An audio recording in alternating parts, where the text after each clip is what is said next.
ठीक है, देखो हमारा टॉपिक क्या है इक्वेशन ऑफ कॉर्ड। हमें वो कॉर्ड की इक्वेशन चाहिए जो बाइसेक्ट हो रही है एट अ गिवन पॉइंट। ठीक है, तो उसके लिए सर्कल बना लेते हैं।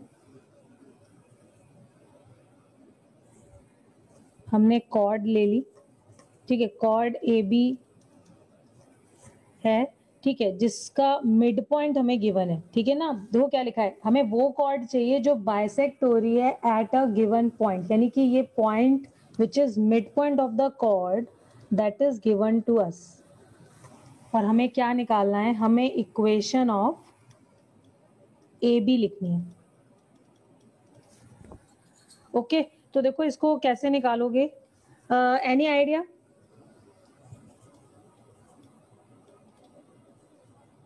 सर्कल से हमारा X square Y ma'am square सर्कल2gx। से सेंटर निकाल लेंगे पहले। बिल्कुल ठीक है, सर्कल है अगर तो सेंटर तो पता ही है फिर हमें। मैम वो सेंटर और जो मतलब लाइन जॉइनिंग कोड का मिड पॉइंट है उसकी स्लोप वो आ जाएगा, स्लोप आ जाएगा। ठीक है, फिर मैम वो परपेंडिकुलर वाले से करेक्ट इस वाले। Correct, definitely. तो हमारा स्ट्रेट लाइन का यहाँ पे पूरा पूरा यूज हो रहा है कि अगर हमें ए बी की इक्वेशन चाहिए तो उसके लिए हम क्या करेंगे, बस हमें ये पता होना चाहिए कि जो ये बाइसेक्ट करने वाली कॉर्ड है, सेंटर से अगर तुम mid point of any chord को ज्वाइन करते हो तो that is perpendicular to the chord. ये 9th क्लास में हमने थ्योरम पढ़ी थी। ठीक है ना, तो ये क्या हो जाएगा, दिस इज 90 डिग्री। और अगर ये 90 डिग्री है तो इसका मतलब अगर हमें ए बी का स्लोप चाहिए तो हम पहले सी, और इस पॉइंट को अगर मैंने पी ले लिया तो सी पी का स्लोप हम निकाल सकते हैं। सी पी के स्लोप से हम ए बी का स्लोप लिख लेंगे, point is already given x1 y1, हम इक्वेशन ऑफ ए बी लिख देंगे। ठीक है, देखो ये अभी हमें इस कॉन्सेप्ट को क्या कहते हैं, यूज करके इक्वेशन ऑफ ए बी लिखना है। लेकिन अब हम हर बार ये काम ना करके एक फॉर्मूला बनाएंगे, ठीक है, जो हम किसी भी कोनिक में यूज करेंगे। ठीक है, तो एक बार शुरू करते हैं। तो तरीका वही है, सबसे पहले हम स्लोप ऑफ सीपी लिखेंगे, तो ये क्या हो जाएगा, y1 plus F upon x1 plus G. ठीक है, therefore we have slope of A B, क्या हो जाएगा, minus of x1 plus G by y1 plus F, a line perpendicular to the given line, slope is -1 upon slope of the given line। ठीक है, slope of CP, तो ये slope of AB आ गई। now equation of AB, y minus y1 is minus of x1 plus g divided by y1 plus f into x minus x1। ठीक है, ये हमें equation of A B मिल गई। अच्छा, आप देखो इसको हम थोड़ा सिंप्लीफाइड फॉर्म में कन्वर्ट करते हैं। हमारे पास लिखा है y minus y1 plus F, और राइट साइड में x माइनस x1 के साथ मल्टीप्लाई है x1 प्लस जी। ठीक है, माइनस साइन यहाँ पे लगा दिया, मल्टीप्लाई करो, क्या आ जाएगा, y1 plus y into F minus y1 square minus y1 F is equal to, यहाँ पे आ जाएगा माइनस x(x1), कैलकुलेशन का ध्यान रखना बच्चों। ठीक है, माइनस साइन मल्टीप्लाई हो रहा है, ब्रैकेट्स मल्टीप्लाई हो रहे हैं। ठीक है, तो माइनस ऑफ एक्स जी, ठीक है, ये हो जाएगा प्लस का x1 square and then plus x1 G. ठीक है, अब देखो इसको मैंने लिख लिया x(x1), ये इधर कर लिया, प्लस y(y1) प्लस gx। ठीक है, इस टर्म को भी लेफ्ट में, plus yf is equal to x1 square plus y1 square plus gx1 plus fy1। ठीक है, मैंने थोड़ा सा रीराइट किया है, सारे टर्म प्लस में ले लिए, प्लस में कर दिए, मतलब जो नेगेटिव है उसको साइड चेंज करके और इस फॉर्म में लिख लिया। ठीक है, अच्छा अब देखो हमने ऐड करना है बोथ साइड्स, क्या, gx1 plus fy1 plus c। ठीक है, ये quantity we will add on both sides of this equation. बच्चों देखो ये मत सोचना कि तुम्हें तरीका तो पता चल ही गया है तो अब जो हम कर रहे हैं वो यूजलेस काम है, ऐसा बिल्कुल नहीं है, ये याद करना मस्ट है। ठीक है, इसका कैलकुलेशन जो ये हम डेरिवेशन वाला पार्ट है वो भले ही बच्चे भूल जाएं, लेकिन जो अल्टीमेटली रिजल्ट आएगा वो हमें याद रखना है, क्योंकि वो हर कोनिक में सेम रिजल्ट वैलिड होगा। ठीक है, तो समझते जाओ और जहां कोई डाउट आए वहां पे पूछ लोगे। ठीक है, तो मैंने क्या किया है, बस इसको मैंने रीराइट करके इस फॉर्म में लिख दिया, और अब हम ऐड करेंगे this quantity on both sides of this equation. ठीक है, what we will get is, वो इस फॉर्म में लिख लो, x(x1) प्लस y(y1). ठीक है, अच्छा देखो, अब जब तुम इसके साथ ये वाला टर्म ऐड करोगे तो you will get g common and x plus x1। ठीक है, जब इस टर्म के साथ ये ऐड होगा तो f कॉमन आ जाएगा, ब्रैकेट में y प्लस y1 आ जाएगा, c सिंगल टर्म, राइट में क्या आ जाएगा, x1 square plus y1 square plus ये और ये ऐड करोगे तो 2gx1। ठीक है, ये टर्म इसके साथ ऐड होगा तो ये हो जाएगा 2f(y1), लाइक टर्म्स हैं, एंड प्लस c।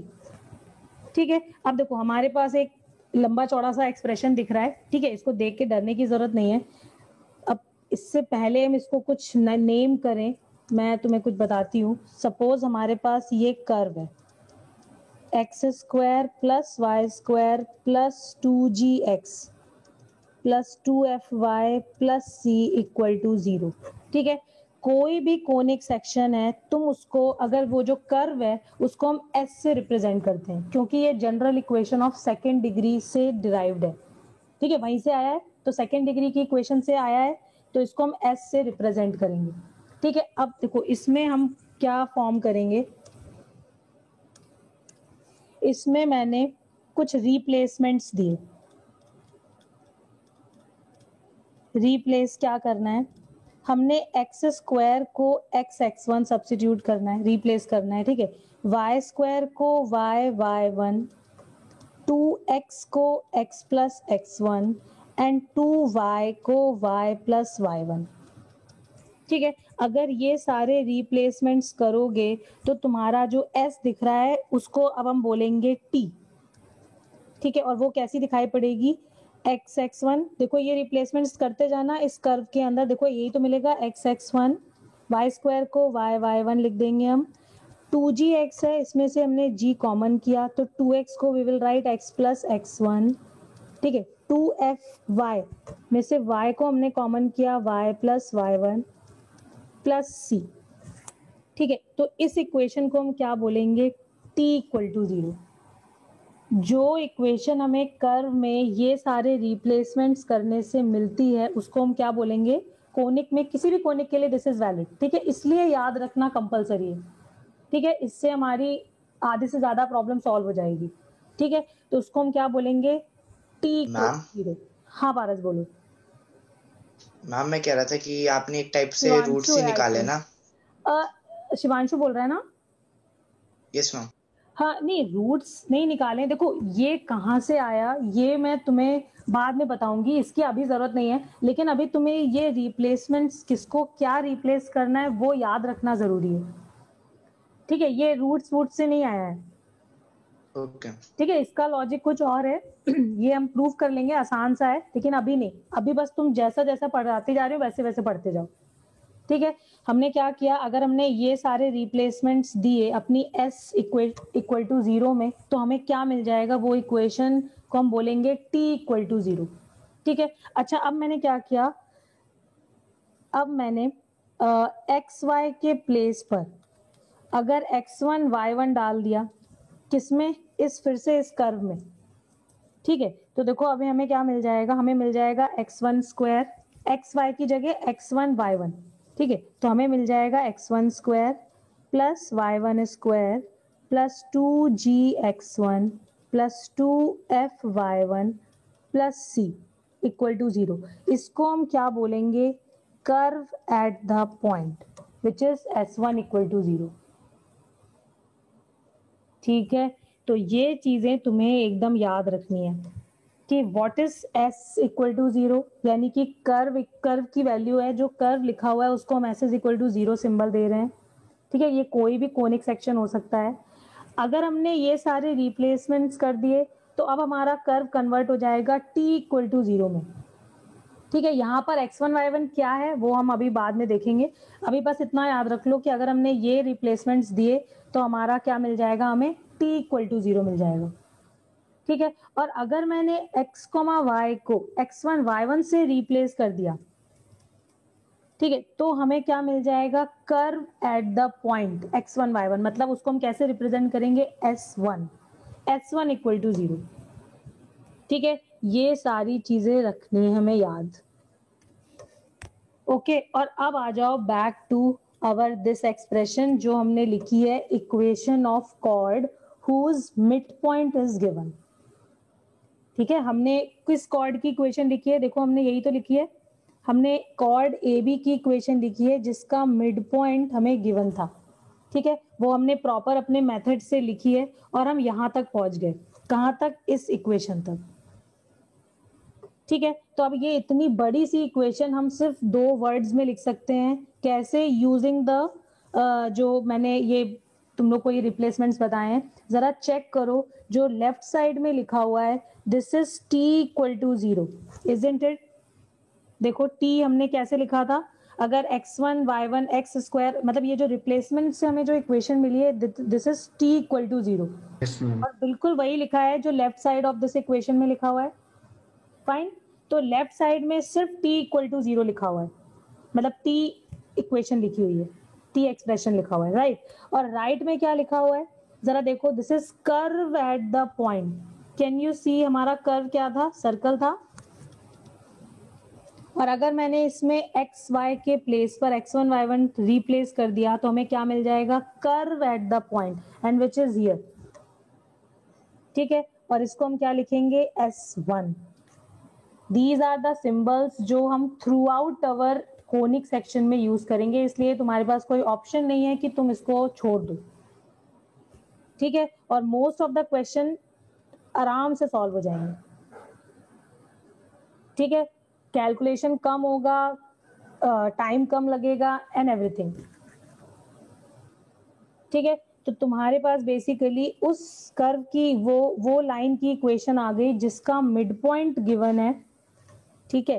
कैसे लिखोगे, t इक्वल टू S1 से, this is the short form of this equation of chord whose midpoint is given। अच्छा देखो, अब यहाँ पे जो हमने t इक्वल टू S1 लिखा है, इसमें जो रेफरेंस पॉइंट है,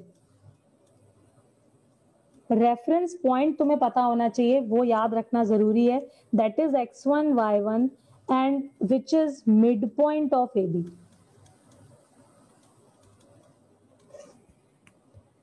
ओके एवरीवन, किसी को कोई डाउट तो नहीं है इसमें?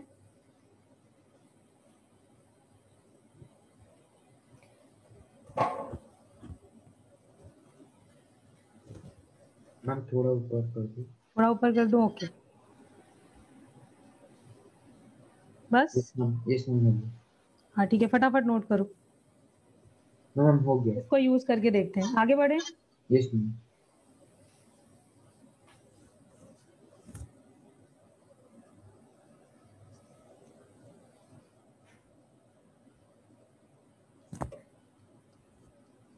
देखो इसको मैं एक बार यूज करके बताती हूँ तुम्हें। सपोज हमारे पास सर्कल है, x square plus Y square minus 2x minus 4y minus 4 equal to 0, ठीक है। ये सर्कल दिया है और हमें लिखना है equation of chord whose mid point is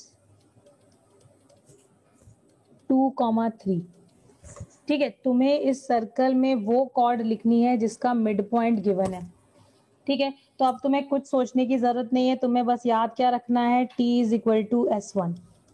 her conic के लिए सेम इक्वेशन रहती है, ओके बच्चों। तो ये बस समझ लो कि t इक्वल टू S1 किसको रिप्रेजेंट कर रहा है, equation of chord whose mid point is given, जहां पे t क्या है। अब याद करो t क्या था, t हमने लिखा था इक्वेशन रिप्लेस्ड, मतलब इक्वेशन ऑब्टेन्ड बाय रिप्लेसमेंट्स। कैसे रिप्लेसमेंट्स करे थे, एक्स स्क्वायर को हम x1 डालेंगे, वाई स्क्वायर के प्लेस पर we will put y1, 2x के प्लेस पर we will write x plus x1 and 2y becomes y plus y1, ठीक है। तो हमें t इक्वल टू 0 मिल जाएगा, मतलब t मिल जाएगा, टी से मतलब है हमें, है ना। तो लिखना शुरू करो। कर्व अगर ये गिवन है तो t would be x x1 plus y y1 minus, यहाँ पे 2x दिया हुआ है तो उसके प्लेस पर x प्लस x1 माइनस 2, मैंने यहाँ से 2 कॉमन ले लिया, माइनस 2 रादर कॉमन ले लिया, जो 2y बचा उसके प्लेस पर y plus y1 and minus 4, ये हमें मिल गया t। और हमें क्या चाहिए, t एट x1 y1, ठीक है ना। तो ये x1 y1 कौन सा पॉइंट है, यहाँ पर मिड पॉइंट है, तो x1 y1 के प्लेस पर वी विल पुट 2,3। ओके, वो हम अभी 2 मिनट बाद रखेंगे, पहले हम राइट साइड में लिख देते हैं s1। s1 मतलब curve at the point, curve at the point. अगर कर्व s है तो व्हाट इज s1, तो इट वुड बी 2 का स्क्वायर, x1 x के प्लेस पर हमने x1 डाल दिया, x1 की वैल्यू डाल दी, ठीक है। फिर y स्क्वायर मतलब 9 माइनस 2 इंटू 2 से 4, फिर माइनस 4 इंटू 3 से माइनस 12 एंड माइनस 4, ठीक है। अब x1 y1 यहाँ पे भी रिप्लेस कर दो जरा, ये हो जाएगा 2x plus 3y minus x plus 2 minus twice of y plus 3 minus 4 is equal to 4, ये 4 और ये 4 कैंसिल हो गया, यहाँ पर माइनस 16 और ये प्लस का 9, ठीक है। कितना बचा ये, माइनस 16 है और ये माइनस 7 हो गया, ठीक है। तो हमारे पास क्या आ गया, 2x plus 3y minus x minus 2 minus 2y minus 6 minus 4 plus 7 equal to 0। इसको और सिंप्लीफाई करो, ये x दे देगा, ये दोनों टर्म हमें y दे देंगे, और माइनस 6 माइनस 12 तो minus 5 equal to 0। This is the required equation. Calculation check कर लेना। तो this is the required equation, what, equation of that chord whose midpoint is given just by using t equal to s1, ठीक है। मेरे को समझाने में थोड़ा टाइम लगा, when you use it you will see कि कितना फास्ट तुम काम कर पा रहे हो, ठीक है।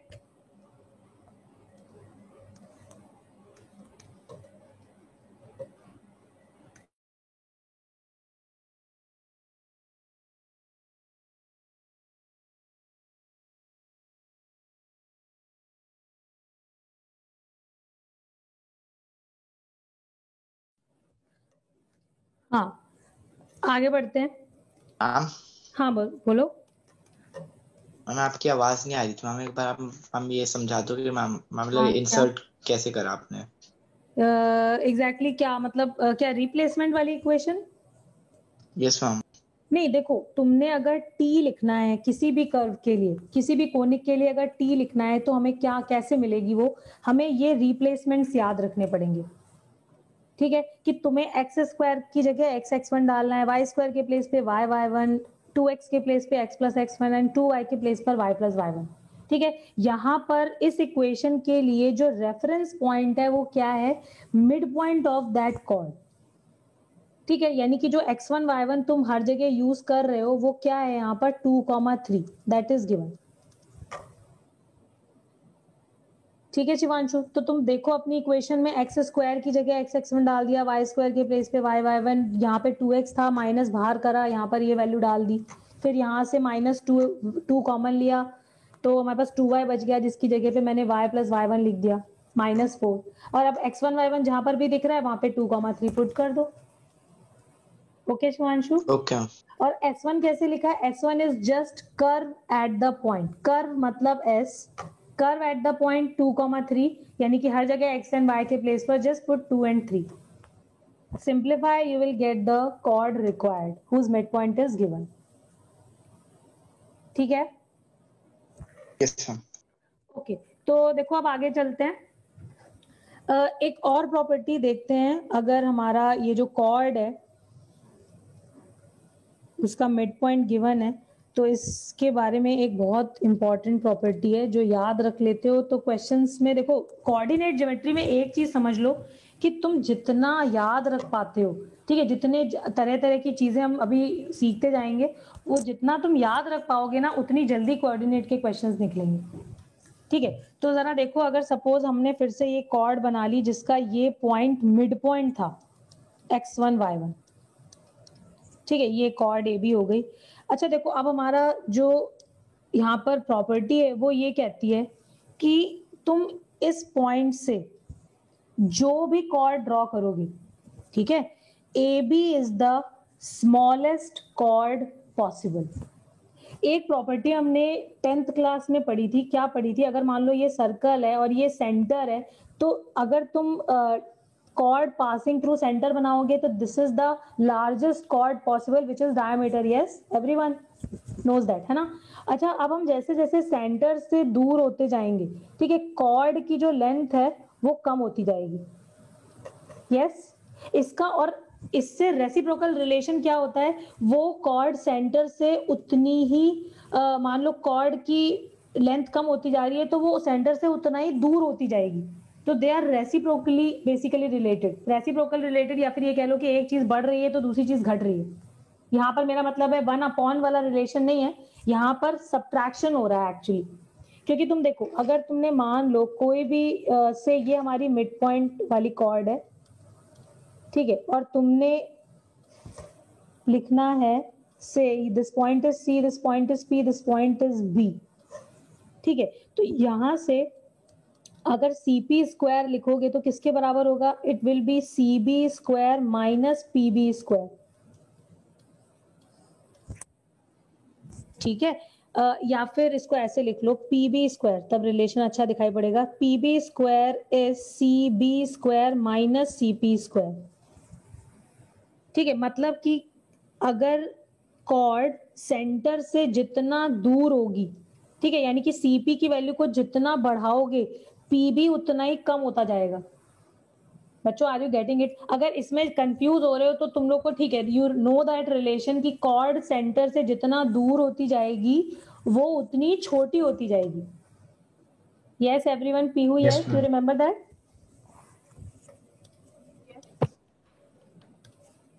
ठीक है, पढ़ने का याद है तुम्हें? Yes ma'am. ओके, तो देखो अभी हम वापस यहाँ पर आते हैं। ये अगर हमें पता है तो जरा ध्यान से देखना, हम उस कॉर्ड की बात कर रहे थे जिसका मिड पॉइंट गिवन है। ये जो पॉइंट है, अगर तुम इससे कोई भी कॉर्ड पास कराते हो अदर देन ए बी, ठीक है, और ये हमारा सेंटर ऑफ द सर्कल है, कुछ भी ले लो, माइनस जी माइनस एफ हमारे पास था सर्कल, ठीक है, जिसका सेंटर माइनस जी माइनस एफ है, ठीक है। हाँ, तो सेंटर से ए बी का जो डिस्टेंस था वो ये है, लेकिन अगर तुम कोई भी chord other than A B draw करते हो, ठीक है, तो जरा ध्यान से देखो, उसका डिस्टेंस सेंटर से कम हो जाएगा, है कि नहीं? कैन यू सी कि C P is larger than C P dash, everyone, है ना? ये क्या हो गया?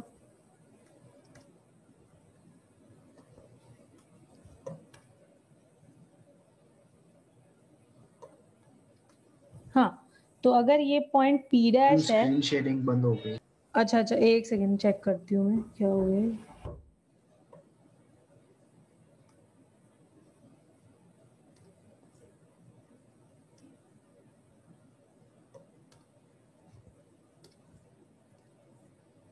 आ गया अब? Yes ma'am. ओके, हाँ, तो देखो हम क्या डिस्कस कर रहे थे कि जो सीपी है वो ग्रेटर है सीपी डैश से। यस, अगर सीपी डैश ग्रेटर है इसका मतलब है जो ए डैश बी डैश कॉर्ड होगी वो लार्जर होगी किससे, ए बी से, है ना। अब एक और कॉर्ड बनाओ जो पॉइंट पी से पास हो रही है, ठीक है, मान लो मैंने बना दिया अभी ग्रीन कलर लेके एक कॉर्ड बनाई जो पी से पास हो रही है, ठीक है, ये कॉर्ड बना दी। अब जरा इसका डिस्टेंस फ्रॉम सेंटर चेक करो, देखो ये भी सीपी से कम है, यस और no? C double P dash कर दो इसको, यस मैम। है ना। इसका मतलब यहां से हमें क्या रिजल्ट मिल रहा है, हमें ये मिल रहा है कि अगर तुम्हें स्मॉलेस्ट कॉर्ड चाहिए, ठीक है, स्मॉलेस्ट कॉर्ड चाहिए जिसका मिड जो x1 y1 से पास हो रही है, ठीक है, दैट विल बी स्मॉलेस्ट। नहीं, स्मॉलेस्ट कॉर्ड जो होगी बेसिकली वो कौन सी होगी, जो x1 y1 से पास कर रही है, जो उसका मिड पॉइंट है, ठीक है, यहां पर हमारी जो AB chord है इज स्मॉलेस्ट। ठीक है, मतलब क्या कि अगर हमें सर्कल के अंदर, अब सुनना बच्चों, ठीक है, शायद मैंने कुछ गड़बड़ बोल दिया, अब जरा एक बार ध्यान से सुनना। मान लो हमें एक पॉइंट दिया है सर्कल के अंदर x1 y1, ठीक है, और हमें लिखना है वो कॉर्ड जो सबसे छोटी हो और x1 y1 से पास हो रही हो, x1 y1 से पास हो रही हो और स्मॉलेस्ट कॉर्ड हो, तो तुम कौन सी कॉर्ड लिखोगे? Equation of chord whose mid point is x1 y1। Agreed और नॉट? Yes ma'am. सबको ये चीज क्लियर है अभी? एक बार रिपीट Yes, कर ma'am. दीजिए अभी जो बोला। अच्छा देखो, मैं क्या बोल रही हूँ कि अगर सपोज तुम्हारे पास सर्कल है और एक पॉइंट गिवन है सर्कल के अंदर, ठीक है, और हमें चाहिए smallest chord passing through x1 y1। You know you can draw infinitely many chords passing through this point. Yes Prabhakar? Yes ma'am, yes ma'am. ठीक है, और हमें चाहिए स्मॉलेस्ट कॉर्ड पॉसिबल जो x1 y1 से पास करे, तो that would be that chord जिसका मिड पॉइंट x1 y1 होगा, that would be the smallest chord possible. Yes Yes. Ma'am. ठीक है, क्योंकि अदर देन कोई भी अदर देन मतलब जो मिड इक्वेशन ऑफ कॉर्ड उस मिड पॉइंट इज गिवन, उसके अलावा तुम कोई भी कॉर्ड ड्रॉ करोगे तो वो कैसी होती जाएगी? वो बड़ी होती जाएगी।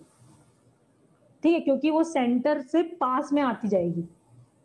यू कैन सी कि यहाँ पे जो CP डैश है और जो CP Yes, double ma'am. Dash है, those are smaller than CP। ठीक है बच्चों, देखो ये समझना जरूरी है। ठीक है, अब बाकी तो बोलने में मैं कुछ भी बोल दूं, लेकिन तुम्हें पिक्चर क्लियर होना चाहिए। ठीक है कि yes it is true.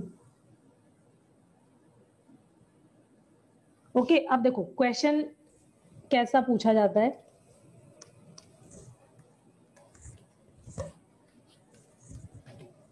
Find, ma'am हल्का सा वो कर दो, एक चीज नोट करनी थी last. Okay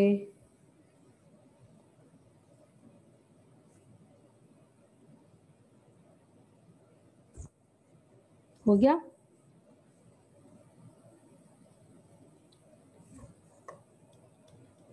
yes ma'am. Okay ठीक है, देखो हमें से लिखना है find the equation of chord of the circle x square plus y square minus 2x minus 4y minus 4 equal to 0 passing through 2,3, ठीक है, which has shortest length।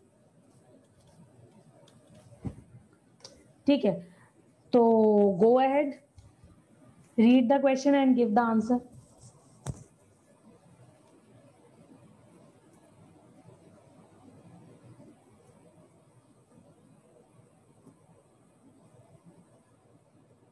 Anyone? Ma'am पिछले वाला ही तो होगा। सेम ही तो है मैम ये। Absolutely Yes, correct। ma'am. Answer is same जो हमने यहाँ पर निकाला है, x क्योंकि एक plus तो y मैंने minus y equal to 0। Correct, क्योंकि सर्कल मैंने सेम दिया हुआ है और तुमसे जो पूछा है वो वही चीज पूछी है जो जस्ट एक्सप्लेन करिए। ठीक है, मैंने बस ये बताने की कोशिश करी है कि क्वेश्चन कैसे आता है। ठीक है, अब अगर जिसको ज्योमेट्री क्लियर है या फिर जिसको कॉन्सेप्ट पता है कि हाँ शॉर्टेस्ट कॉर्ड वही होगी जिसका मिड पॉइंट गिवन होगा, वो उसको इसका आंसर करने में 1 मिनट भी नहीं लगाएगा। T equal to S1, you know the shortcut for writing that chord whose midpoint is given, just write that using this point 2,3 और आंसर। Yes, तो T is equal to S1 is the answer। Okay, कुछ और questions करते हैं इस concept पे। Suppose question है find the middle point of the chord of circle x square plus y square minus 25 equal to 0 intercepted on the line x minus 2y is equal to 2।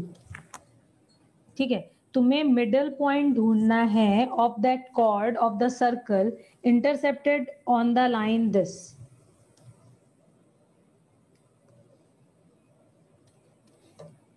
Question का मतलब clear है बच्चों?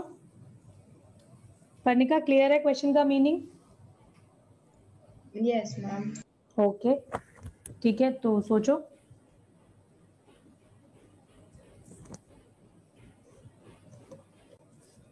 तुम्हारे पास circle दिया है, centre 0 0 radius 5। Fine, हमने बना लिया। ठीक है, अब तुम्हें middle point of the chord लिखना है। ठीक है, बल्कि ये लाइंस हटा दो क्योंकि अभी ये लाइंस प्रॉब्लम करेंगी। हाँ, तो देखो एक कॉर्ड है जो इंटरसेप्टेड बाय दिस सर्कल है, मतलब ये this is the equation of that chord. तुम्हें बताना है middle point of this chord. ठीक है, कॉर्ड अगर तुम्हारी इंटरसेप्टेड बाय द सर्कल है, इसका मतलब है ये जो मैंने अभी बनाया। ठीक है, जिसका मिडिल पॉइंट तुम्हें निकालना है, तो दैट इज द क्वेश्चन। ठीक है, तो कैसे करोगे? किसी का आंसर आया भाई बता दो, या मैं एक्सप्लेन करूं? -2/3 -4/3। थोड़ा सा गड़बड़ है आरस।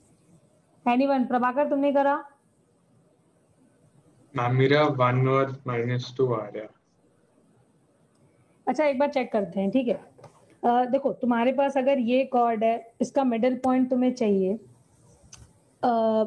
सेंटर ऑफ द सर्कल हमें गिवन है। मैम जैसे x की वैल्यू इस वाले में से लेके उस इक्वेशन में पुट करेंगे और फिर निकालेंगे।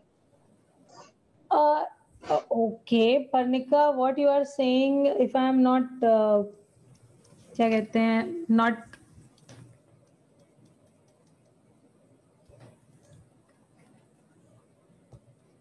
देखो, अब what I am thinking, you are saying कि यहाँ से x की वैल्यू निकाल के just put the value of x here in circle, get two values of x and then y and then find the mid point, that way. हाँ ma'am ऐसे ही। Okay, that is another way. बल्कि ठीक है, सोच सकते हो, बिल्कुल ठीक है। देखो कोऑर्डिनेट में वही है, आंसर तक पहुंचने के बहुत सारे तरीके तुम्हें मिल जाते हैं। देखो एक तरीका क्या है कि कोई ये भी सोच सकता था, बल्कि तुम में से कोई बताता तो बहुत अच्छा होता। अगर सपोज तुम ये लाइन लिख दो, ये लाइन तुम लिख सकते हो, ऐसे लिख करा था। ओके, क्योंकि देखो हमें हमारी ज्योमेट्री में हमें हमने क्या पढ़ा हुआ है कि जो सेंटर से परपेंडिकुलर लाइन होती है that is the bisector of that chord. या फिर अगर कोई कॉर्ड को सेंटर से एक लाइन ज्वाइन करो and which is bisecting the chord is perpendicular on the chord, तो ये 90 डिग्री है। और अगर slope of this line is given, because line is given, तो you know the slope of this point is say C and this point is P, तो slope of CP तुम निकाल सकते हो। हमने अभी भी यही कॉन्सेप्ट यूज करके equation of chord whose mid point is given निकाला था, राइट? तो इक्वेशन ऑफ CP हम लिख सकते हैं because point is given and slope is also given. Slope कितना हो जाएगा? इसका स्लोप हो जाएगा -1/2, तो इसका 2 हो जाएगा, -2। Slope of CP we have point C with us, ठीक है? then we can write equation of CP, और जैसे इक्वेशन ऑफ CP आ जाएगी हम पॉइंट ऑफ इंटरसेक्शन निकाल लेंगे इस कॉर्ड का उस लाइन के साथ, and that is mid point, point P।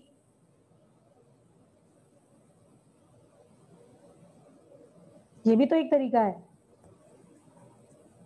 क्यों भाई प्रभाकर? यस मैम हाँ बताओ। मैम या तो हम ऐसा भी कर सकते हैं ना मैम, जैसे कि ये जो हमें इक्वेशन दे रखी है x - 2y = 0, तो मैम इससे एक बार मतलब x को रख दे लाइक 2 + 2y, ठीक है। और फिर मैम जो इक्वेशन मतलब ये वाली है, इसमें मतलब x² की जगह x², यस मैम। हाँ तो वो वही मैम तो उससे मतलब ये 2 पॉइंट्स आ जाएंगे, ये 2 पॉइंट्स आ जाएंगे और बीच में मतलब सेंटर पॉइंट निकाल सकते हैं। डेफिनेटली वही मेरा इस वाले मेथड से आंसर आया है। क्या आया बोलो? एक मिनट। 2/5, -4/5। करेक्ट। कोई भी तरीका यूज करो। अब देखो, अब तुम कहोगे मैम हमने यहाँ पे equation of chord whose mid point is given, वो तो यूज करा ही नहीं। एक्चुअली में हम उससे भी कर सकते हैं इसको। कैसे? Let the point B x1 y1, ठीक है। ठीक है, तो ये पॉइंट P अगर x1 y1 है तो अब हम क्या लिख सकते हैं, इस सर्कल की वो कॉर्ड जिसका मिड पॉइंट गिवन है, we have this equation t is equal to s1। T कहां से मिलती है, जब हम इसमें रिप्लेसमेंट दे देते हैं, ठीक है। तो यहाँ पर सिर्फ एक्स स्क्वायर है, उसको मैंने x1 से रिप्लेस कर दिया, बिकॉज हमारा मिड पॉइंट यहाँ पर क्या है, x1 y1, ठीक है। नेक्स्ट क्या हो जाएगा यहाँ पर, y1 और फिर हो जाएगा -25, this is t and what is s1 is obtained when we put x1 y1 in the curve, which is x1 square plus y1 square minus 25, ठीक है। अब व्हाट नेक्स्ट, भाई देखो हमें इस लाइन की एक इक्वेशन तो मिल गई यहां से, ठीक है, और एक इक्वेशन हमें ऑलरेडी क्वेश्चन में गिवन है। दिस इज द लाइन जिस पर हमारा x1 y1 पॉइंट लाई कर रहा है, तो ये दोनों सेम चीज को रिप्रेजेंट कर रही है ना। हमने ये यहाँ पर भी तो वही इक्वेशन लिखी है, equation of chord A B जिसका मिड पॉइंट गिवन है, और एक हमें ऑलरेडी क्वेश्चन में गिवन है, तो इसका मतलब ये तो लाइक लाइंस हो गई। और अगर दो लाइंस सिमिलर हैं, ठीक है, दो लाइन एक ही लाइन को रिप्रेजेंट कर रही है, दो अलग अलग इक्वेशंस, ठीक है, इसका मतलब है उनके कोफिशिएंट सेम रेशियो में होंगे। कोइंसिडेंट लाइन की प्रॉपर्टी लगेगी यहाँ पे, जो भी है, जो हमने फिर से 10th क्लास में पढ़ा हुआ है, if two lines are coincident, ठीक है। तो जरा देखो कैसे यहाँ पे यूज करोगे, एक लाइन तो हमें क्वेश्चन में गिवन है और एक हमने t = s1 से लिख दी।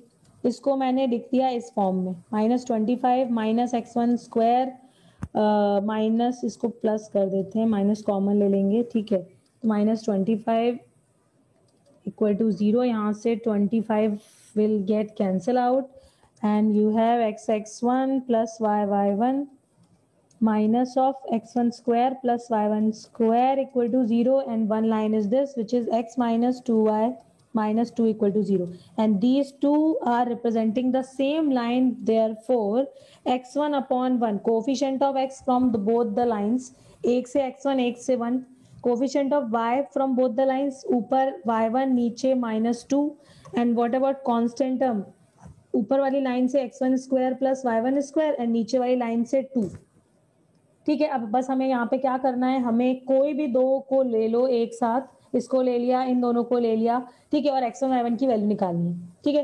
तो देखो हमने मान लो इन दोनों को लिया, तो हमें क्या मिल जाएगा, y1 इज -2x1, ठीक है, बाय क्रॉस मल्टीप्लाइंग, और फिर इन दोनों को अगर हमने ले लिया लास्ट 2 को, तो अभी हमें क्या मिल जाएगा, 2 से 2, ठीक है, बाद में कैंसिल कर लेंगे, 2y1 is -2 times x1 square plus y1 square, 2 से 2 कैंसिल हो गया, यहाँ पे हमने y1 की जगह -2x1 रख दो, ठीक है, -2x1 रख दिया, यहाँ पर x1 स्क्वायर है, y1 स्क्वायर के प्लेस पर यहाँ पर रख दिया 4x1 स्क्वायर, ये हो गया 5x1 square plus 2x1 equal to 0, x1 common कर लो, 5x1 प्लस 2 इक्वल टू 0, तो यहाँ से x1 की दो वैल्यूज आ रही हैं, एक आ रही है 0 और एक आ रही है -2/5, ठीक है, -2/5 क्यों आ रही है, एक सेकंड, मैंने कुछ माइनस छूट गया है, कहाँ पे छूटा -2/1, ये इधर आया तो प्लस हो गया, ये 5 हो गया, ऊपर -2 था ना, ऊपर -2 था, एक second, -x1 square plus y1 square था, नहीं वो तो यहाँ पर भी माइनस, मैम आपने उधर गलत साइन से मल्टीप्लाई करा, आपने -2 से मल्टीप्लाई करा, -2x1 को 2x1 से करना था। एक सेकंड, मैंने इन दोनों को लिया था ना साथ में, आपने वो साइन इक्वेट कर, मैम साइन इक्वेट हो जाएगा तो फिर वो उधर जाके -2x1 बन जाएगा मैम, वो नीचे क्रॉस मल्टीप्लिकेशन वाला साइन गड़बड़ हो रहा है, क्रॉस मल्टीप्लिकेशन वाला साइन लास्ट 2 में या फर्स्ट 2 में, मैम वो y1/2 है ना, तो मैम वो क्रॉस मल्टीप्लाई होगा तो उधर माइनस होगा ना। ओह नो, रुक जाओ यार, मेरे को तो दिखी नहीं गलती, ये देखो यहाँ पर तो सेम है मैम मैम राइट ये इधर साइड में, राइट में, मैम राइट साइड राइट को में साइड में वही यस मैम वाला इसी में ये रहा नीचे, मैम मैम जो नीचे माइनस है आप ये उसके बगल में। मैम राइट उसके में बगल में यहाँ पर आ गए। ऊपर this one इसके ऊपर हम वाला। उन दोनों को कंपेयर करेंगे तो माइनस का गलत है उधर कुछ। ये हो गया 5, ये मैम माइनस। ऊपर मैं बताऊं मैम वो आपने जो माइनस माइनस टू और टू बचा को हुआ है कर दिया। मैम, अच्छा माइनस। ठीक है ठीक है ठीक है, दिख गया दिख गया, ये माइनस मैंने छोड़ दिया। ओ माय, ये वाला माइनस। अब ठीक है, क्योंकि ये हो Yes, जाएगा माइनस का 5x1 स्क्वायर, तो ये प्लस का हो जाएगा, और ये इधर आएगा तो -2x1 इक्वल टू 0। ठीक है, ओके। ओ माय गॉड, ये माइनस ऐसा कटा हुआ है कि दिखाई नहीं। ठीक है, तो x1 की एक वैल्यू 0 आ रही है और एक आ रही है 2/5। ठीक है, अब हमने x1 इस इक्वेशन में डालने हैं टू गेट y1, तो y1 is 0 when you are putting x1 0, और एक आ जाएगी क्या, माइनस का 4/5। ठीक है, तो ये देखो ये दोनों वैल्यूज आ रही। अच्छा, अब यहाँ पर तो x1 y1 एक 0 0 मिल रहा है, एक 2/5 कॉमा -4/5 मिल रहा है। तो देखो जरा ये पॉइंट जो है 0 0, क्या इस लाइन को सेटिस्फाई करेगा? नहीं करेगा। ठीक है ना, इसलिए we will reject x1 y1 0,0। ठीक है, x1 y1 की वैल्यू 0,0 हम नहीं लेंगे, we will reject this, we will consider this. ठीक है, तो t is equal to s1 का यूज करके हमने ये पॉइंट निकाल दिया, मिड पॉइंट। ओके बच्चों, तो अब जो तरीका याद आ जाए वह उसी से क्वेश्चन कर दो। 3 तरीके देख लिए हमने। ठीक है, कोई डाउट तो नहीं किसी को?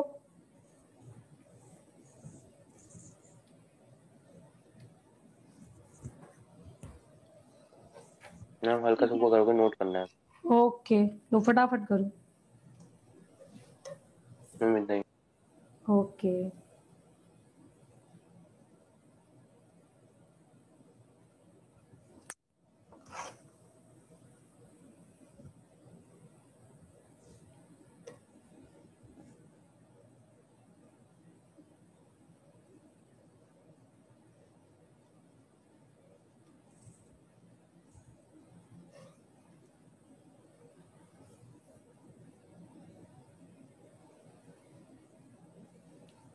हो गया आदित्य? मैम 1 मिनट लास्ट ला कर रहा हूँ। ओके, अब देखो एक जेई का क्वेश्चन करते हैं, अब हम इस कॉन्सेप्ट को यूज करेंगे। ठीक है, let a circle be given by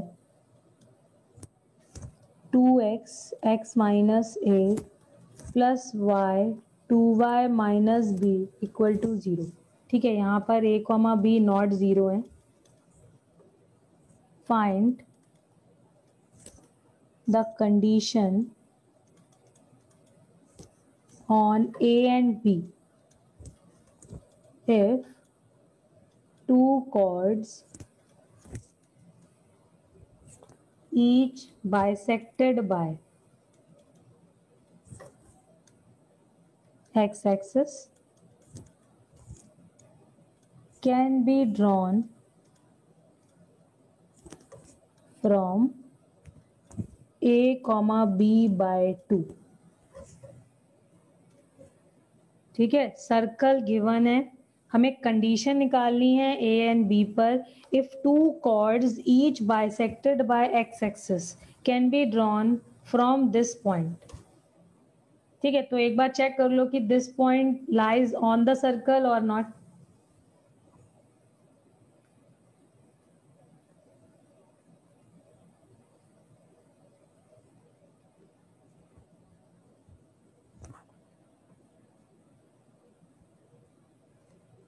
circle पे ही है मैम। यस, सर्कल पे है। ठीक है, तो क्वेश्चन का मीनिंग क्लियर है बच्चों? इसको ड्रॉ करके एक बार सोचो जरा, spend a minute on it.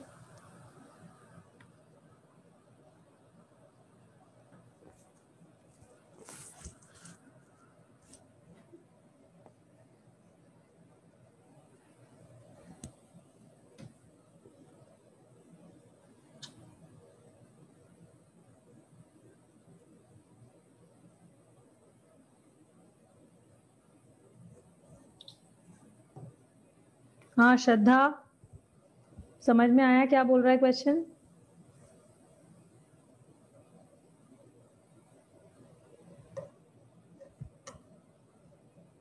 हाँ भाई श्रद्धा, क्लास में हो?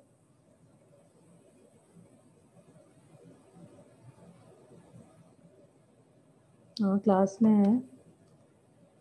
ओके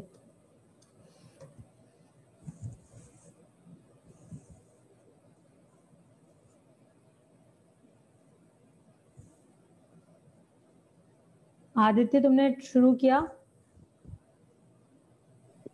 ओके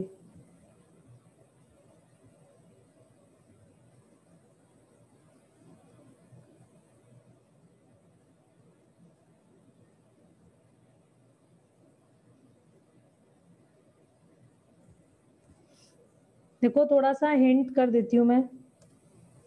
पिक्चर इसका देख लेते हैं कि कैसा बनना चाहिए। सपोज ये सर्कल है, जो गिवन सर्कल दिया हुआ है ये, ठीक है। इसको थोड़ा सा स्टैंडर्ड फॉर्म में, जनरल फॉर्म में कुछ इस तरह से लिख लो, अंदर मल्टीप्लाई कर लो, सर्कल जैसा दिखे एटलीस्ट। ठीक है, this is 2x square minus 2ax plus 2y square minus yb equal to 0। ठीक है, 2 को डिवाइड कर लेते हैं, x square minus ax plus Y square minus y b by 2 equal to 0। ये हमारे पास सर्कल की इक्वेशन दी हुई है। ठीक है,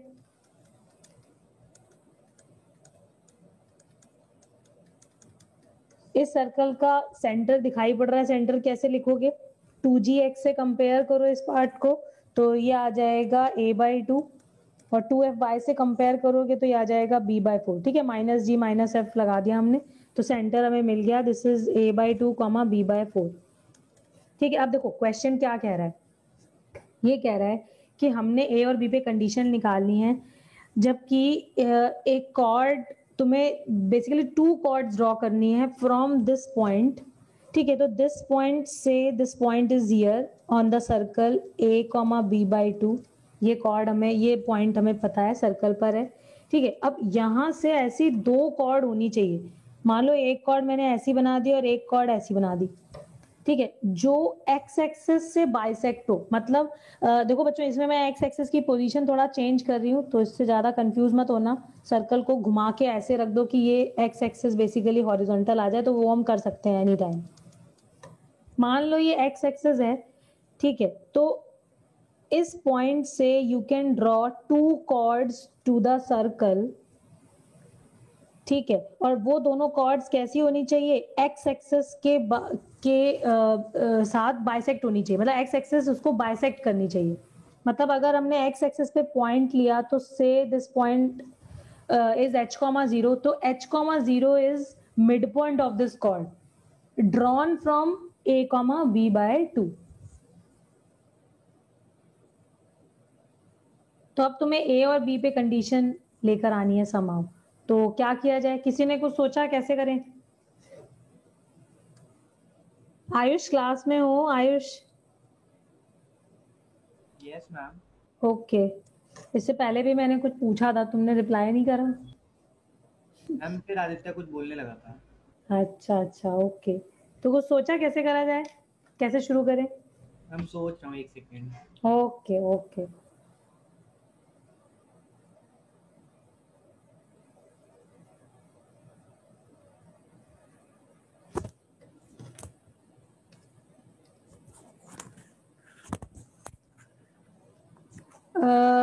एक्स एक्सिस को कॉर्ड नहीं लेंगे।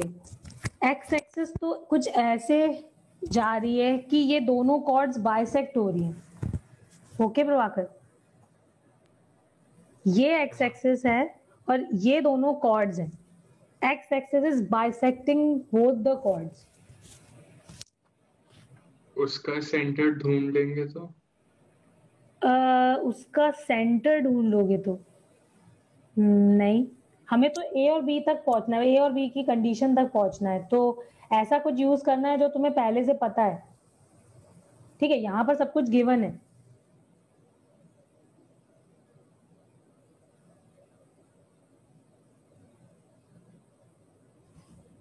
ठीक है, तो एक बार समझते हैं इस क्वेश्चन को। हमने क्या अभी जस्ट जो पढ़ा है वो कॉन्सेप्ट हम सबसे पहले यूज करेंगे। Equation of chord whose mid point is given. ठीक है, हमें पता है क्वेश्चन में गिवन है कि जो एक्स एक्सिस है वो उन कॉर्ड्स को बाइसेक्ट कर रही है जो a,b/2 से तुमने ड्रॉ किए।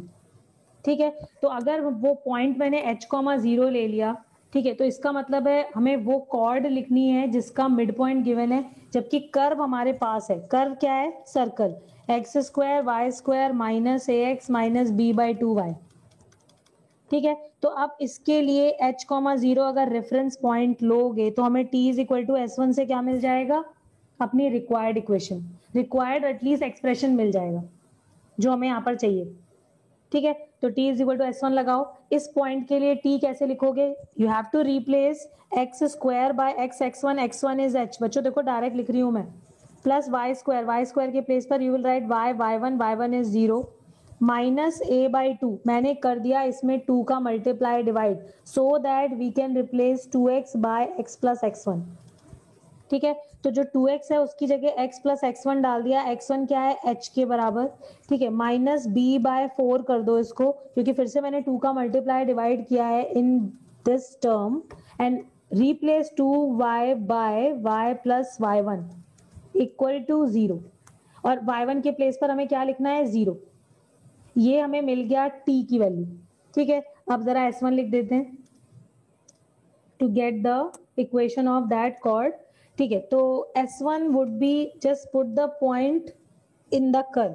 ठीक है, तो ये हो जाएगा h² y² become 0 minus ah, ठीक है, माइनस b/2y, तो वो 0 ही हो जाएगा। तो राइट साइड में सिर्फ दीज 2 टर्म्स आर देयर। ठीक है, अच्छा देखो, अब हमें इस कॉर्ड के लिए एक और इंफॉर्मेशन दी हुई है, क्या? जिससे तुम्हारा x, y यहाँ से गायब हो जाएगा। ठीक है, क्या इंफॉर्मेशन है? ये जो कॉर्ड्स हैं वो इस पॉइंट से पास हो रही है, दोनों कॉर्ड इस पॉइंट से पास हो रही है। इसका मतलब है ये इसको सेटिस्फाई करेगी, इसका मतलब है now we will put x and y के प्लेस पर a,b/2। ठीक है, तो डाल दो x के प्लेस पर we will put a, and ये टर्म गायब हो गया। उसके बाद आया a/2, x के प्लेस पर a माइनस b/4, y के प्लेस पर b/2। ठीक है, ये हट गया, और राइट साइड में h² है, इसको हमने लेफ्ट में ले लिया, plus ah is equal to 0। ठीक है, हमें एक यहाँ पर दिखाई पड़ रही है क्वाड्रेटिक इन h। इस टर्म्स को थोड़ा रीअरेंज कर लेते हैं। क्या क्या है यहाँ पर? ah है minus a²/2 minus ah/2 minus b²/8 minus h² plus ah is equal to 0। ठीक है, ये ah और ये भी ah है। ठीक है, इन तीनों को एक साथ करो, देखो क्या आएगा? ah 2ah माइनस ah/2, तो हो जाएगा 3/2 ah, राइट। और ठीक है, लिख लेते हैं 3ah/2 आ गया, माइनस का h² आ गया, ये भी मैंने लिख लिया। अब हमारे पास माइनस का a²/2 है, माइनस का b²/8 है, एंड इक्वल टू 0। ठीक है, और इसको थोड़ा सा ठीक से लिख लेते हैं, तो ये आ गया h² minus 3ah/2 plus a²/2 plus b²/8 equal to 0। ठीक है, quadratic in h we have. ठीक है, अब ये क्वाड्रेटिक इन h है, और हमें क्या गिवन है, मतलब क्वेश्चन में ऐसा क्या दिया है जिससे हम यहाँ पे a और b में कंडीशन निकाल लें। क्वेश्चन में गिवन है कि इस पॉइंट से, कौन से पॉइंट से? a,b/2 से यू कैन ड्रॉ 2 कॉर्ड्स जो x एक्सिस से बाइसेक्ट हो रही हैं। इसका मतलब है h की 2 वैल्यूज मिलेंगी यहाँ से। ठीक है, और अगर कोई एक क्वाड्रेटिक है और उसके 2 रूट्स अगर मिलने, या 2 रूट्स हैं अगर, तो कंडीशन क्या होती है? d must be greater than 0। ठीक है, we have quadratic in h, and according to question we have 2 roots of h must be there. ठीक है, तो हमने कंडीशन क्या लगा दी? इस क्वाड्रेटिक के अगर इस क्वाड्रेटिक से h की 2 वैल्यूज आनी चाहिए, तो उस केस में क्या होगा? d must be greater than 0। 2 distinct root की कंडीशन हम यहाँ पे यूज कर रहे हैं। ओके एवरीवन, किसी को कोई डाउट तो नहीं है इसमें? तो जरा लगा देते हैं। D मतलब b square minus 4ac. What is b square here? 9a square by 4 minus 4 into a into c. C is a square by 2 plus b square by 8. This complete part is constant. ठीक है, and this must be greater than 0. देखो यहाँ से हमें a और b में relation मिल जाएगा. क्या होगा ये? थोड़ा सिंप्लीफाई कर लेते हैं. 9a square by 4 minus LCM लोगे 8 आ जाएगा 4a square plus b square greater than 0. ये कैंसिल हो गया, यहाँ पे 2 आ गया. अभी तुम्हारे पास 9a स्क्वायर बाय 4 है और ये कितना है? Minus 2a square. ठीक है, अलग अलग डिवाइड कर दिया. माइनस का b square by 2 greater than 0, तो 8 माइनस 9 माइनस 8, तो ये हो जाएगा a square by 4 minus b square by 2 greater than 0, which will give you what? a square is greater then 2b square. This is the relation required. a and b में relation निकालना था. This is the required relation. Okay everyone, question clear है?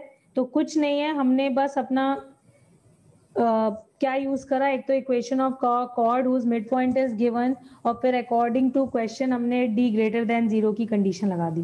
ठीक है, cord को सबसे पहले इस पॉइंट से पास कराया और फिर d ग्रेटर देन 0 की कंडीशन लगा दी. ठीक है, तो अगर ध्यान से देखो तो मुश्किल क्वेश्चन नहीं है, बस तुम्हें सही डायरेक्शन में आगे बढ़ना है. ठीक है, और इस तरह के बहुत क्वेश्चन आते हैं बच्चों जिसमें क्वाड्रेटिक के कॉन्सेप्ट लग रहे होते हैं, मतलब 2 या 3 कॉन्सेप्ट एक साथ लगने वाले. ठीक है, जनरली वैसे ही क्वेश्चन होते हैं, सारे क्वेश्चन वैसे होते हैं. ठीक है, तुम्हारा पेपर बनाने में मेरे को वही थोड़ा मुश्किल आ रही थी.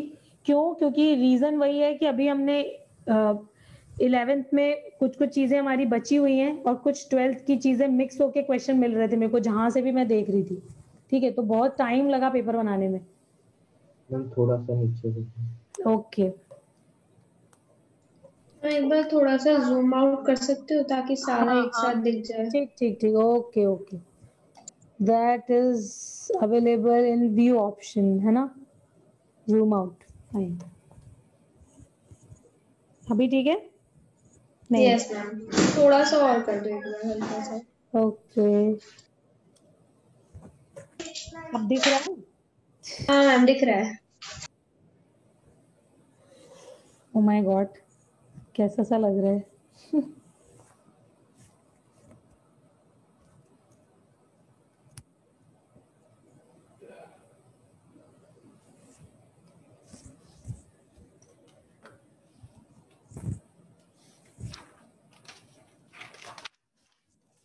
यहाँ पे कुछ चीजें लिख देती हूँ मैं.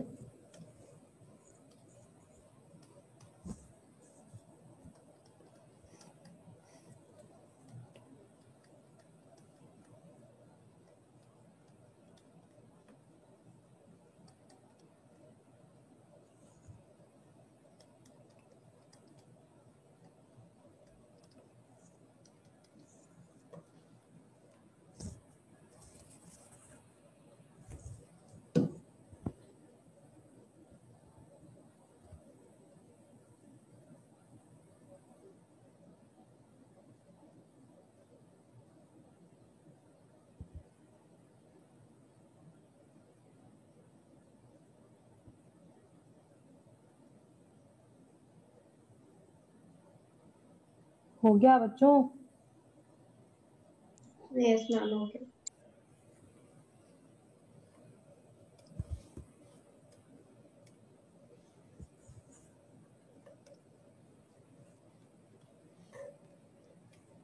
ठीक है, तो फिर नेक्स्ट कॉन्सेप्ट पे चलते हैं. क्वेश्चन सॉरी, हमारा कॉन्सेप्ट है, अभी हमें देखना है position of point with respect to circle. ठीक है, मतलब क्या कि कोई पॉइंट सर्कल के ऊपर है या सर्कल के अंदर है या सर्कल के बाहर है. ठीक है, कैसे पता चलेगा? ठीक है, क्या कंडीशन होनी चाहिए? सपोज सर्कल, हमने फिर से अपना जनरल इक्वेशन ले लिया, x square y square 2gx 2fy plus C equal to 0. ठीक है, सर्कल पता है तो हमें उसका सेंटर रेडियस पता है. center minus g minus f and radius root over G square F square minus C. ठीक है, अब सपोज मैंने एक पॉइंट ले लिया P, कोऑर्डिनेट्स ले लिए से x1 y1। ठीक है, ये सेंटर है और ये दैट पॉइंट। ओके अच्छा, अब देखो अगर पॉइंट आउटसाइड द सर्कल है तो what will happen, this CP distance is greater than R, है ना, डेफिनेटली। तो जरा CP निकालो, CP is distance between 2 point C and P।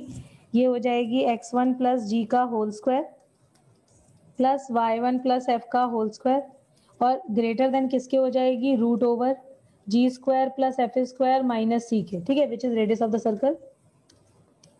दोनों तरफ स्क्वायर कर देते हैं और होल स्क्वायर ओपन कर रही हूं मैं। ठीक है, तो क्या आ जाएगा, x1 square G square 2gx1 plus y1 square F square plus 2f(y1). ठीक है, ग्रेटर देन किसके आ जाएगा, G square F square minus C के। जरा ध्यान से देखो, यहाँ से G square F square cancel हो गया, और अगर सब कुछ लेफ्ट में कर दोगे तो now you have this inequality, what, x1 square plus y1 square plus 2gx1 plus 2f(y1) plus c greater than 0। तो देखो इस कंडीशन से अब हम अदर टू कंडीशंस को लिख सकते हैं।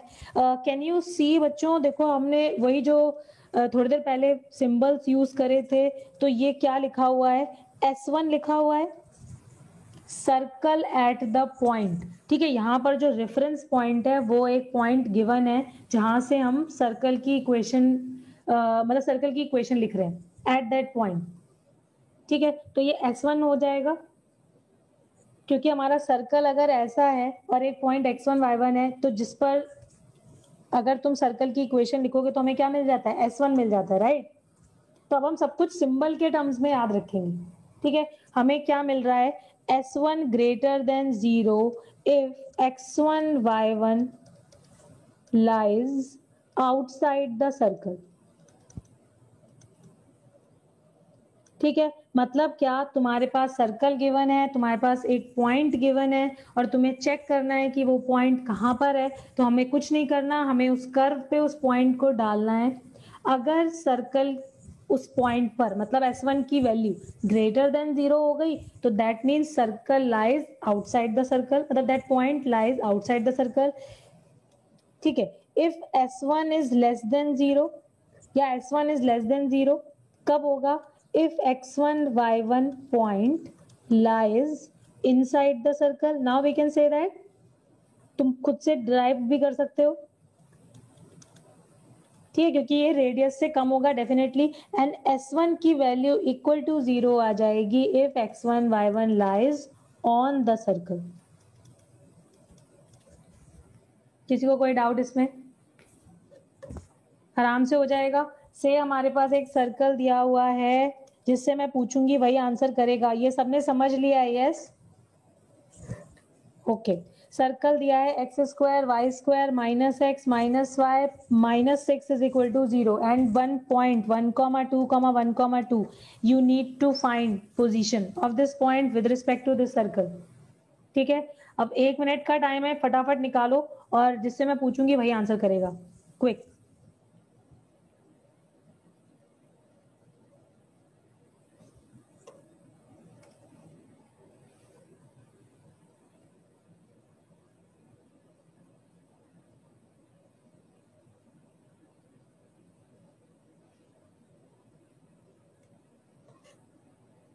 अर्नव निकाल लिया,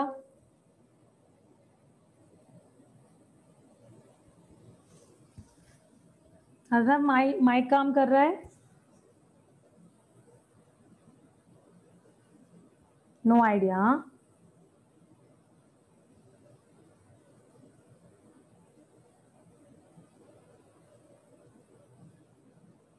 तन्वी आंसर करो। I'm inside the circle. Inside the circle. This point lies inside the circle.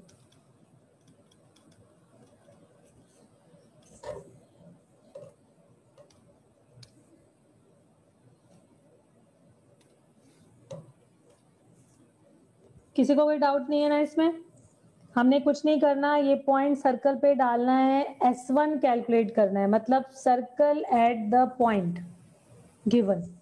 ठीक है, अगर वो S1 की वैल्यू लेस देन 0 है that means point lies inside, अगर S1 ग्रेटर देन 0 है तो आउटसाइड, इक्वल टू 0 है तो ऑन। तो यहाँ पर दिस सिचुएशन इज ट्रू। आगे बढ़ते हैं, अब देखो क्वेश्चन करेंगे, हम इसको यूज करेंगे। क्वेश्चन है find the values of alpha for which point alpha minus 1 comma alpha plus 1 lies in the larger segment of circle x square y square minus x minus y minus 6 is equal to 0 made by the chord whose equation is x plus y minus 2 equal to 0। ठीक है, तो आप सोचो क्या करना है भाई। देखो तुम्हारा क्वेश्चन क्या कह रहा है, हम उसके अकॉर्डिंग चलेंगे। ठीक है, एक पॉइंट है alpha minus 1 comma alpha plus 1 which lies in the larger segment of the circle, circle जिसका सेंटर तुमने लिख लिया। ठीक है, अब अगर ये लार्जर सेगमेंट में है तो सबको सेगमेंट का मतलब पता है ना, that chord and the area below it, मतलब जो ये स्मॉलर रीजन है इसको हम सेगमेंट क्या बोलेंगे, स्मॉलर सेगमेंट, और जो ऊपर वाला है उसको लार्जर सेगमेंट। तो हमारा जो पॉइंट है वो लार्जर सेगमेंट में, इसका मतलब है कि जिधर सेंटर होगा उधर ही ये पॉइंट है। ठीक है, अब इस कॉर्ड की इक्वेशन हमें गिवन है। ठीक है, हमें अल्फा तक पहुंचना है, अल्फा की सारी वैल्यूज ऐसी जो इस चीज में यहां पर लाए करें लार्जर सेगमेंट में, वो आंसर करनी है। ठीक है, तो अब सबसे पहले तो क्या करना पड़ेगा, इस पॉइंट को, जो अगर पॉइंट इसे P बोल दिया तो इस पॉइंट P को सर्कल के अंदर होना पड़ेगा, और सर्कल के अंदर होने के लिए हमारे पास कंडीशन क्या है कि हम इस पॉइंट को सर्कल पे डालें और एक्सप्रेशन लेस देन 0 कर दें। ठीक है, तो हमने डाला x की जगह x अल्फा माइनस 1 का स्क्वायर, y के प्लेस पर alpha plus 1 whole square minus of alpha minus 1 minus of alpha plus 1 minus 6 and it should be less than 0। ठीक है, यहां से ओपन करो इसको, देखो ये एक्सप्रेशन मिल जाएगा 2 अल्फा स्क्वायर, उसके बाद मिलेगा माइनस का 2 अल्फा माइनस 4 लेस देन 0। देखो ये तो शायद सबने कर लिया होगा। ठीक है, इसमें 2 अल्फा माइनस 1 और 2, हाँ राइट, तो इसको फैक्टराइज कर लेंगे तो, और लेस देन की इनइक्वालिटी है, सबको पता है कि अगर दो रूट्स हैं और लेस देन का एक्सप्रेशन है, लेस देन की इनइक्वालिटी है, तो वैल्यू बड़े और छोटे रूट के बीच में लाई करती है। एक मिनट, -1 and 2 है, सॉरी -1 and 2 है ना? Yes ma'am. सॉरी, यहां से मैं दो रूट्स मिल रहे हैं, एक 2 है और एक -1। ठीक है, तो इसका मतलब है अल्फा की वैल्यू आ गई -1 से 2 के बीच में, फर्स्ट इनइक्वालिटी। ठीक है, देखो ये कंडीशन हमने क्या लगाई है कि ये point lies inside the circle, लेकिन अभी हमने इस चीज की कोई गारंटी नहीं है कि ये पॉइंट सर्कल की साइड में है या फिर इस रीजन में है, वो तो हमने लगाना ही नहीं अभी। ठीक है, उसका कंफर्मेशन भी तो चाहिए। तो उसके लिए देखो क्या करोगे, स्ट्रेट लाइंस में हमने एक चीज पढ़ी थी कि दो पॉइंट्स अगर किसी लाइन के एक ही साइड में है तो वो सेम साइन आंसर करेंगे। मतलब क्या, अगर लाइन हमें गिवन है, ठीक है, और हमें सर्कल का सेंटर पता है, हम ये चेक कर लेंगे कि सर्कल का सेंटर इस लाइन के साथ क्या साइन दे रहा है, सेम साइन ये पॉइंट P भी देगा। ये हमने स्ट्रेट लाइंस में पढ़ा था। ठीक है, तो इसमें डालो जरा 1/2 plus 1/2 minus 2, this is less than 0। इसका मतलब है कि अगर हम alpha -1 and alpha plus 1 point इस लाइन में डालेंगे तो सेम साइन मिलेगा। ठीक है, दैट इज लेस देन 0। तो alpha -1 plus alpha plus 1 minus 2 must be less than 0। यहां से हमें क्या मिलेगा, 2 alpha minus 2 less than 0, that is alpha less than 1। अब हमें इन दोनों को कंबाइन करना है to get the required answer. ठीक है, तो अगर इसे कंबाइन करोगे तो कैसे करोगे? एक -1 से 2 आंसर कह रहा है, एक कह रहा है कि 1 से छोटा आंसर हो, तो इसका मतलब है this is common region and therefore alpha belongs to -1 to 1। कोई डाउट किसी को?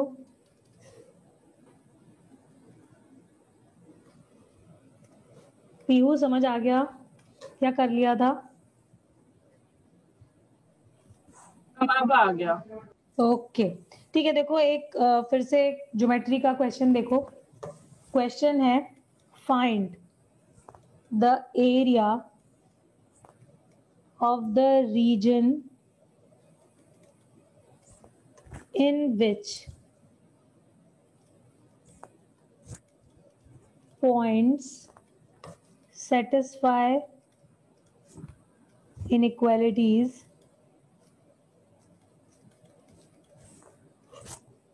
4 less than x square plus y square less than 16 and 3x square minus y square greater than 0। ठीक है, तुम्हें वो एरिया ढूंढना है, ठीक है, एरिया निकालना है रादर, ठीक है, जब ये दोनों इनइक्वालिटी सेटिस्फाई हो रही हो। ठीक है, तो पहले सोचो कि ये दोनों इनइक्वालिटी कैसे, क्या कहते हैं, कोऑर्डिनेट प्लेन में कौन से रीजन को बना रही है और फिर कौन सा पार्ट है, मतलब कौन से एक्स वाई हैं जो दोनों को सेटिस्फाई कर रहे हैं और फिर उसका एरिया।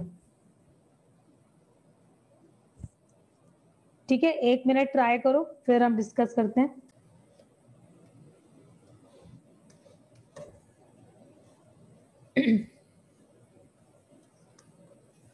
कैसे शुरू करें? देखो मैं 1 मिनट सॉल्व कर रहा हूँ। अच्छा ठीक है, ओके फाइन।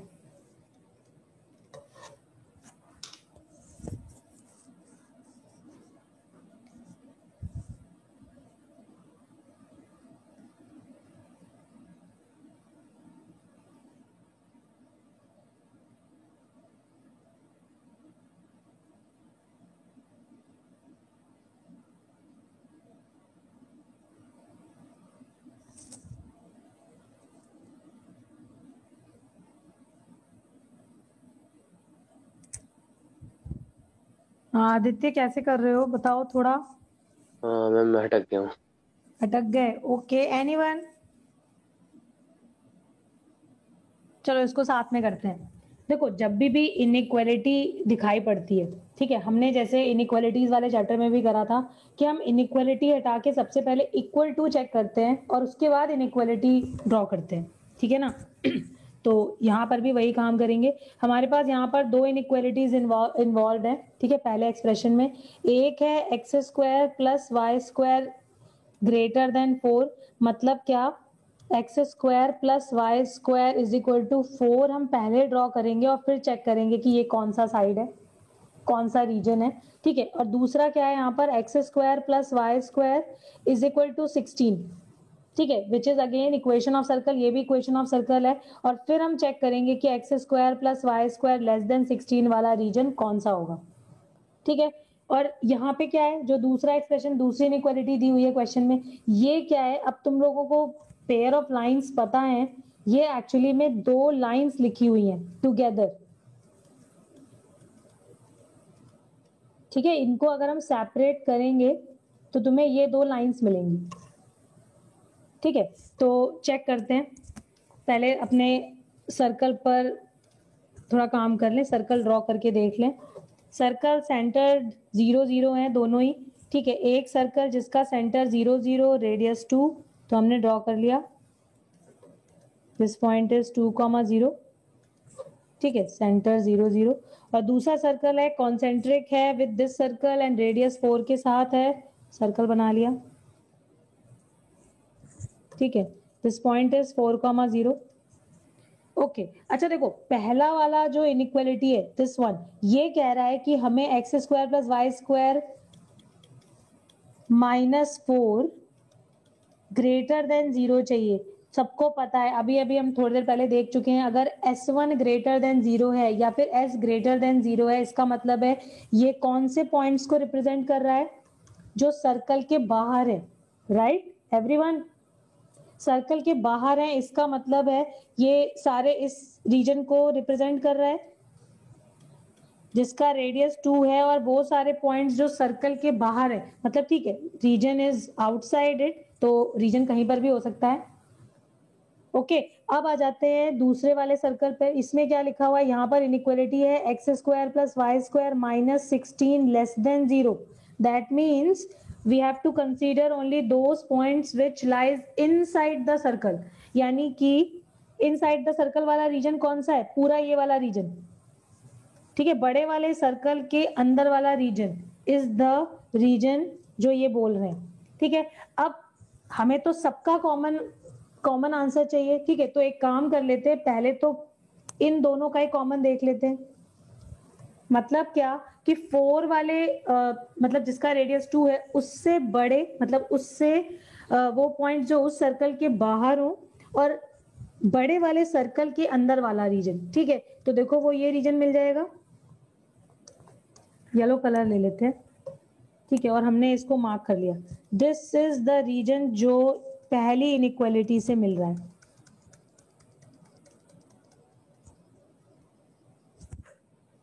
किसी को डाउट नहीं है ना इसमें, ये लिखना आसान है, ठीक है। अब आ जाते हैं अपनी 2 लाइंस जो गिवन है, ठीक है। क्या लाइंस गिवन है, एक लाइन है हमारे पास √3x minus y equal to 0, और एक लाइन है √3x plus y equal to 0। अगर इसको देखोगे तो इस लाइन का स्लोप कितना है, y is equal to mx से कंपेयर कर लो, कैसे भी निकाल दो, यू विल हैव स्लोप √3। मतलब x एक्सेस के साथ ये लाइन 60 डिग्री एंगल बना रही है, ठीक है, और ओरिजिन से पास हो रही है, तो हम इसको ऐसे ड्रॉ कर दें, 60 डिग्री एंगल है, राइट, तो ऐसा होगा कुछ, ठीक है। This is say y is equal to √3x line, या फिर √3x minus y equal to 0, ऐसे भी लिख सकते हो, ठीक है। अब जरा दूसरी लाइन ड्रॉ करो, इसको मैंने नीचे तक ड्रॉ कर दिया ऐसे, ठीक है। अब जरा दूसरी लाइन देखो, इसका स्लोप नेगेटिव है, ठीक है, और कितना हो जाएगा, -√3। -√3 का मतलब कितना हो जाएगा, एंगल 120 डिग्रीज, राइट। तो 120 डिग्रीज अगर एंगल बना रही है एक्स एक्सिस के साथ, तो लाइन ऐसी होगी और पासिंग थ्रू ओरिजिन है। ये लाइन मैंने बना दी √3x plus y equal to 0। किसी को कोई डाउट नहीं यहां तक, ठीक है। और अब हमें चाहिए कौन सा रीजन जो इन दोनों का प्रोडक्ट, मतलब √3x माइनस वाई इंटू में √3x प्लस वाई, ये जो प्रोडक्ट है वो ग्रेटर देन 0 आंसर करे, वो रीजन तुम्हें चाहिए। हमारी ये जो 2 लाइंस लिखी हुई हैं, उन्होंने तुम्हारे पूरे जो सर्कुलर पार्ट है उसको 4 पार्ट्स में डिवाइड किया हुआ, बच्चों दिख रहा है, ठीक है ना। एक ये वाला रीजन, एक ये वाला, एक ये वाला और एक ये वाला, 4 पार्ट्स में डिवाइड किया हुआ है, ठीक है। अब हमें ये देखना है कि कौन कौन सा पार्ट है जो सर्कुलर पार्ट के साथ कॉमन है, जो सर्कुलर रिंग के साथ कॉमन आएगा, ठीक है। उसके लिए एक काम करो, अपनी इनइक्वालिटी पे आ जाओ वापस, इनको मल्टीप्लाई हमने करके लिख लिया, this is 3x square minus y square and we want this is greater than 0। क्या करते थे इनइक्वालिटी में, जब हमने लीनियर इनइक्वालिटीज पढ़ी थी, जो चीज वहां पर करी थी वही काम हम यहाँ पर करेंगे, ठीक है। हम पॉइंट रख के चेक करेंगे कि कौन सा रीजन इसको सेटिस्फाई करेगा, ठीक है।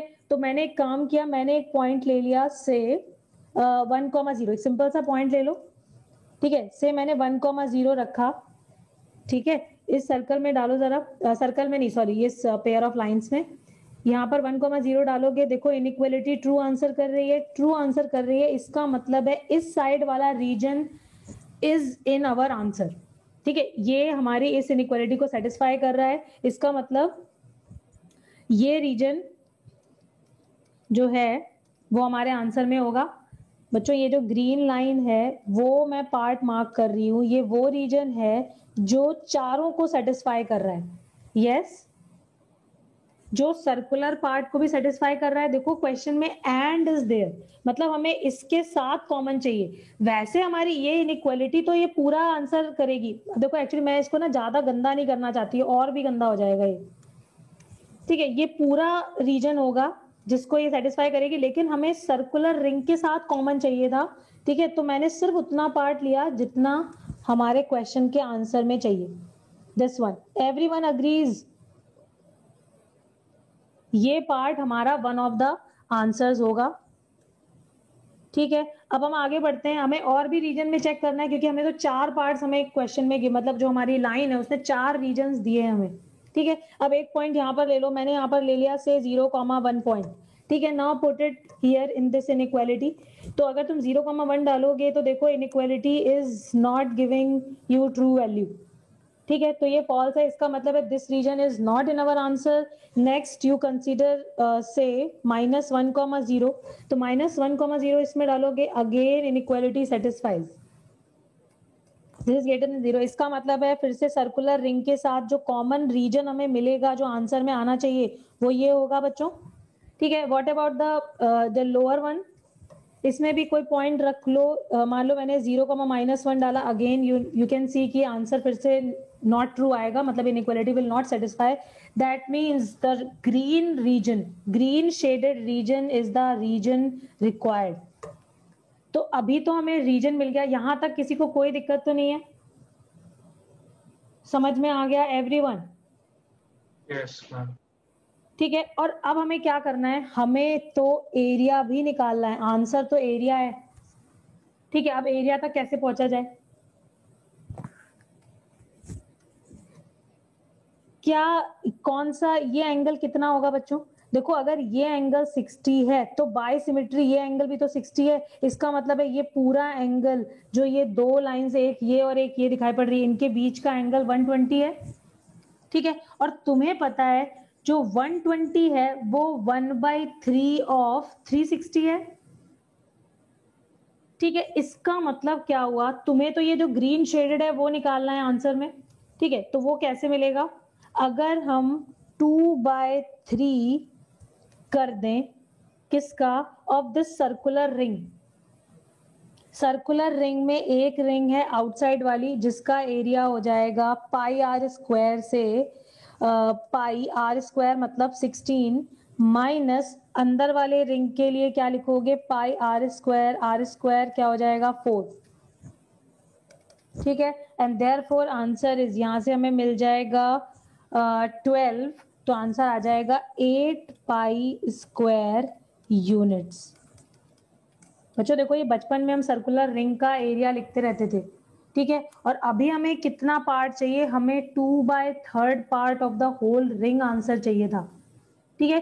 क्यों, क्योंकि जो पूरा एंगल होता है यहाँ पर पॉइंट पे, दैट इज 360, और हमने उसका 1/3 करा, तो हमें बेसिकली ये 3 पार्ट्स हो गए ना, और हमें चाहिए एक पार्ट ये और एक पार्ट लेफ्ट साइड में, तो हमें 2/3 ऑफ द टोटल रिंग का एरिया आंसर करना था, एंड विच इज 8π² यूनिट्स, ठीक है। सबको क्लियर है क्वेश्चन? पारस समझ आया? Yes ma'am. ओके, तो आप इसे समझ लो और लिख लो। कोई अभी भी डाउट आ रहा है तो बता दो। If the join of x1 y1 and x2 y2, ठीक है, makes an obtuse angle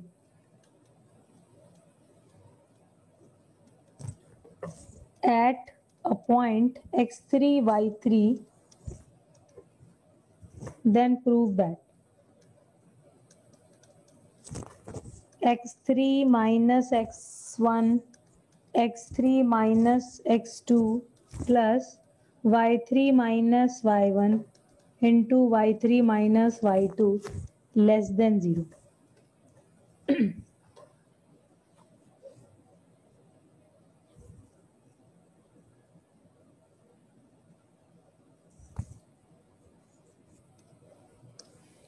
देखो सर्कल का हम यहाँ पे क्या कॉन्सेप्ट यूज कर सकते हैं, कुछ कुछ कैसी दिखाई पड़ रही है? Diametric form of equation of circle दिखाई पड़ रही है ना?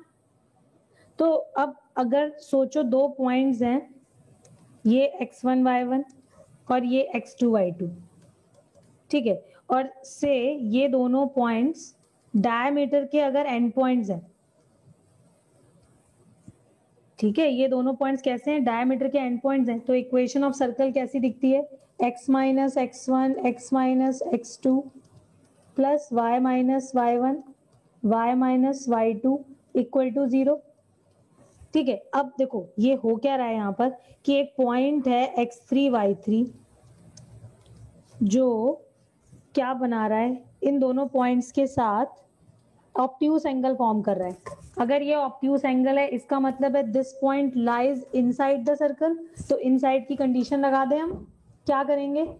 अगर x और y के प्लेस पर अगर x3 y3 डाल दोगे तो एक्सप्रेशन लेस देन 0 होना चाहिए। क्यों भाई? ये सर्कल की इक्वेशन है। If point lies inside the circle then at that point circle की इक्वेशन कैसा आंसर करेगी? Less than 0। तो यार डन।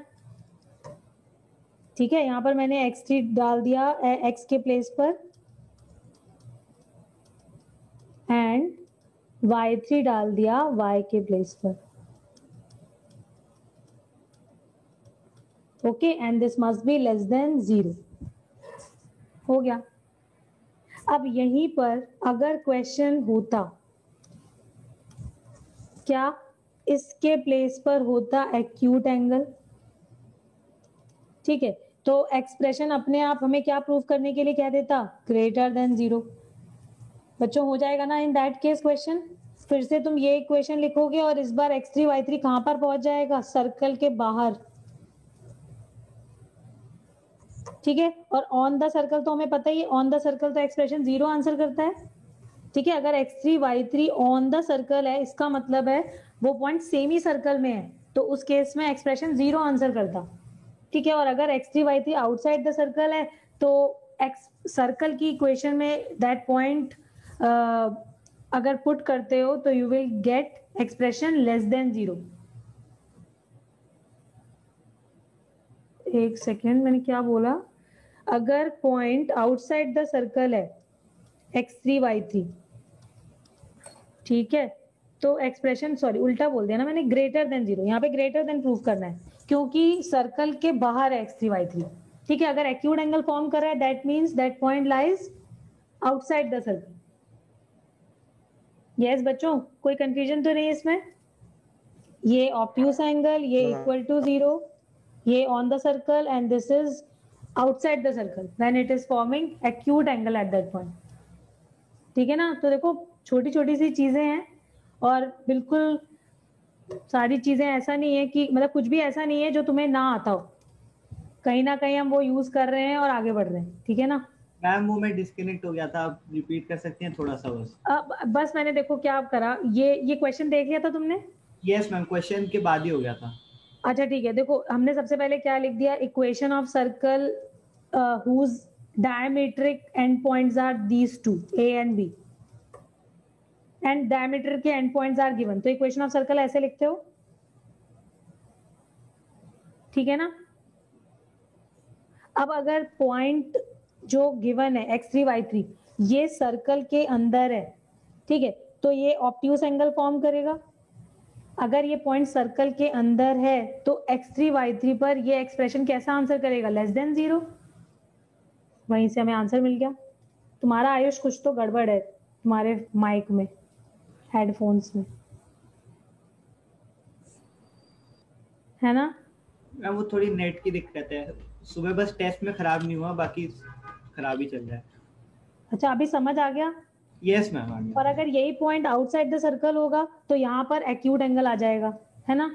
और उस केस में ये इनइक्वालिटी कैसे हो जाएगी? Greater than 0। ये ऊपर ही है भाई, और कितना ऊपर?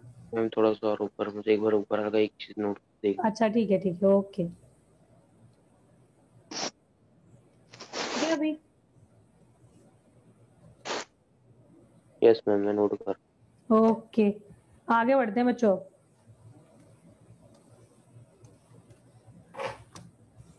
Next topic is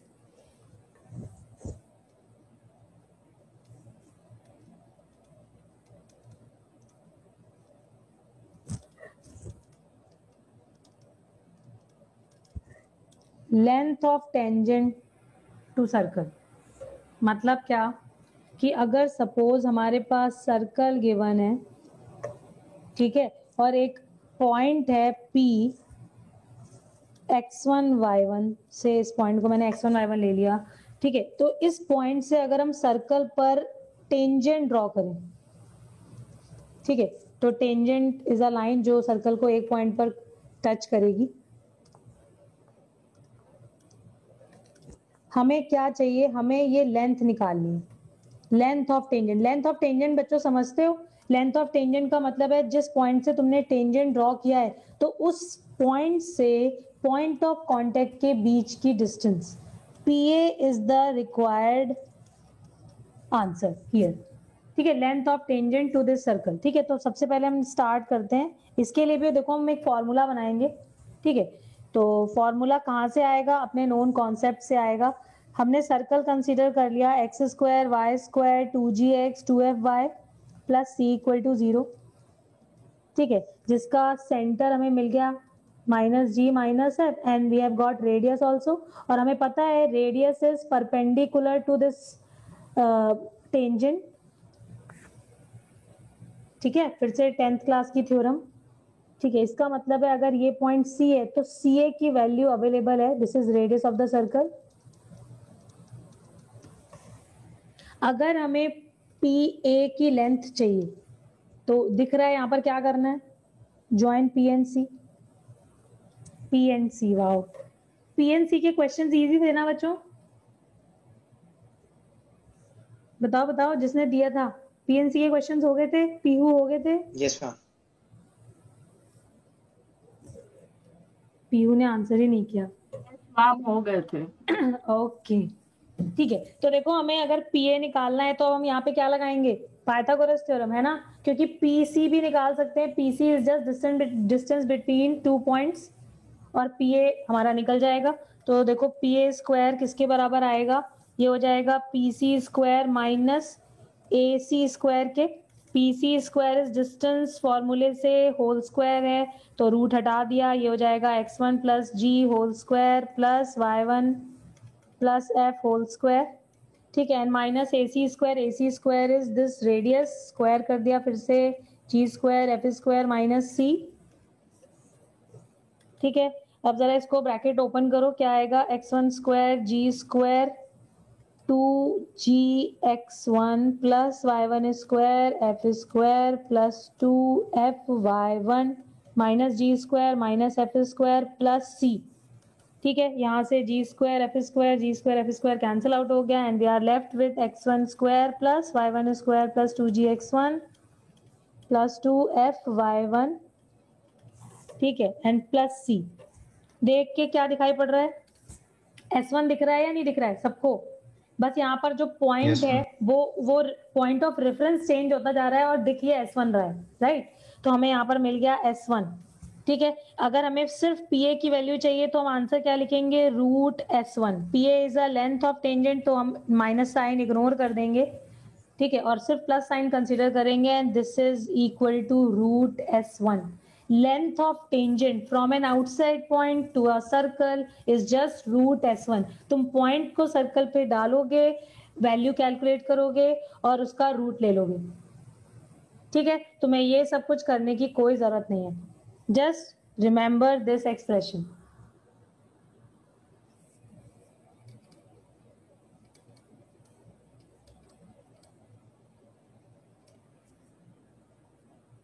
okay, question पे आते हैं, इसको यूज करते हैं थोड़ा। क्वेश्चन है, मैम एक मिनट नोट कर रहा हूँ सर, हल्का सा बोल दीजिए। Okay okay Aditya,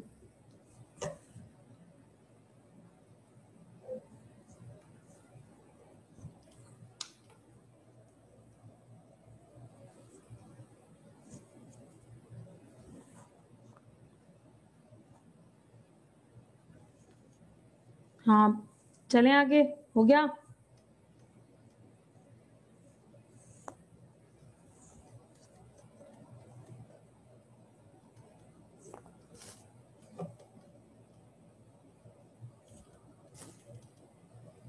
The lengths of tangents from point P 1, -1 and Q 3, 3 to a circle R √2 and √6 respectively. ठीक है, तुम्हें लेंथ गिवन है इस पॉइंट से और इस पॉइंट से, मतलब P से एंड Q से √2 and √3, sorry √2 and √6, find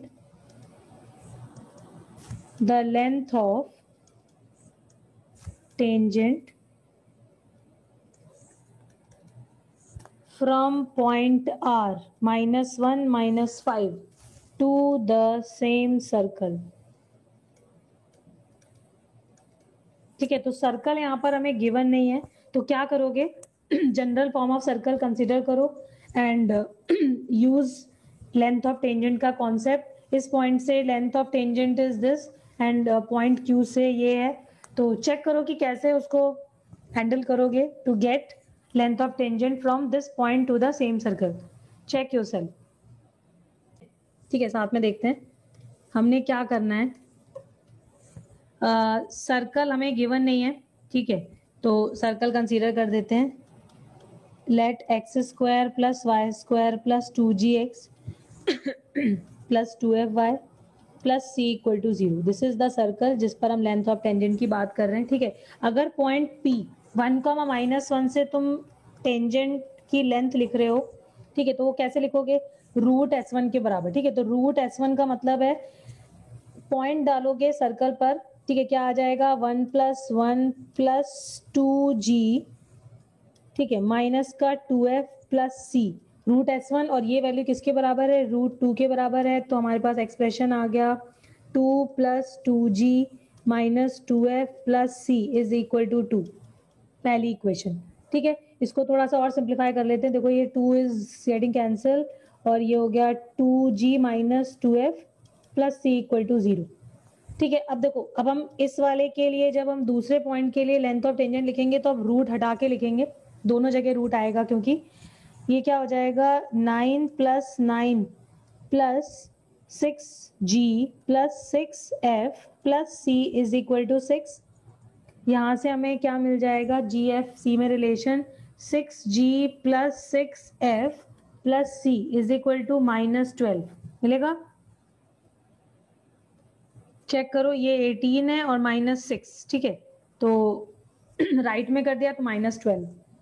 okay, अब हमें लिखना क्या है, हमें तो लेंथ ऑफ टेंजेंट लिखनी है इस पॉइंट से टू द सेम सर्कल। ठीक है, तो एक बार लिख लेते हैं।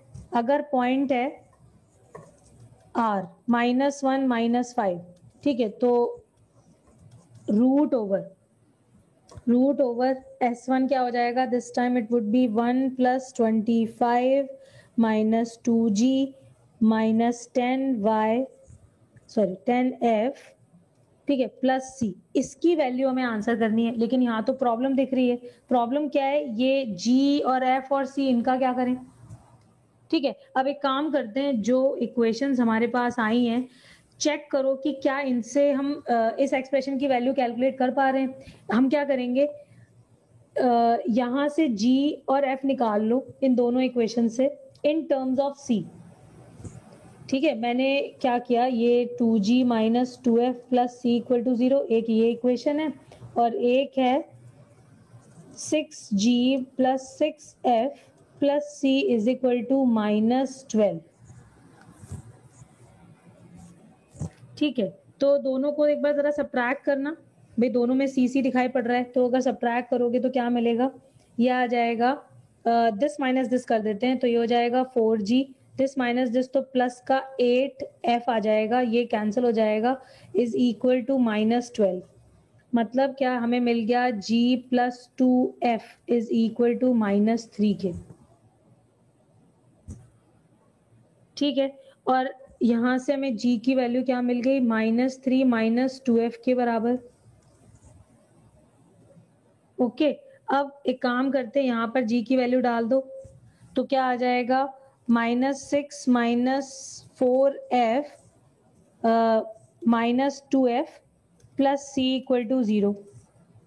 -6 - 6f + c = 0, that means f की वैल्यू हमें क्या मिल जाएगी,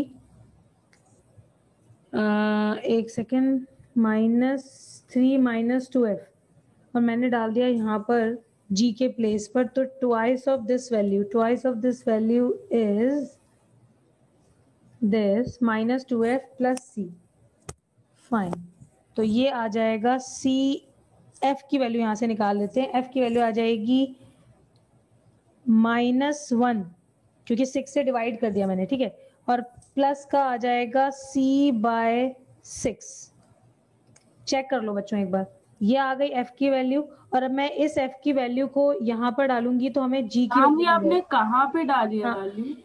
देखो मैं क्या कर रही हूँ, somehow g और f, इस g और इस f को c के टर्म्स में लिख रही हूँ मैम। हाँ बोलो बोलो पढ़ने मैम एक बार जहाँ आपने फर्स्ट और सेकंड इक्वेशन बनाई है उसके बाद वहां से एक बार दोबारा बता दो। देखो कुछ नहीं, एक्चुअली देखो क्या है, तुम्हारे पास जो क्वेश्चन में गिवन था उसमें हमें इस पॉइंट से लेंथ ऑफ टेंजेंट निकालनी है टू द सेम सर्कल, ठीक है, सर्कल हमने ये कंसीडर किया हुआ है। अब हमने अगर लेंथ लिखी तो वो ये आ रही है, ठीक है। प्रॉब्लम क्या है, जी, एफ और सी तो हमें पता ही नहीं है, तो हम आंसर कैसे लिखें, ठीक है। तो देखो जब भी इस तरह का क्वेश्चन है, अब हमारे पास हम ये तीनों वैल्यूज निकाल भी नहीं सकते क्योंकि दो ही इक्वेशंस गिवन है, एक ये और एक ये।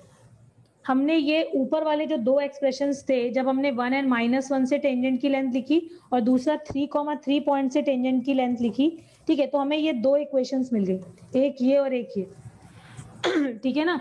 अब हमें करना क्या है, हमें तो ये वैल्यू निकाली है, लेकिन यहाँ पे 3 वेरिएबल है और हमारे पास 2 इक्वेशंस है, तो क्या करें।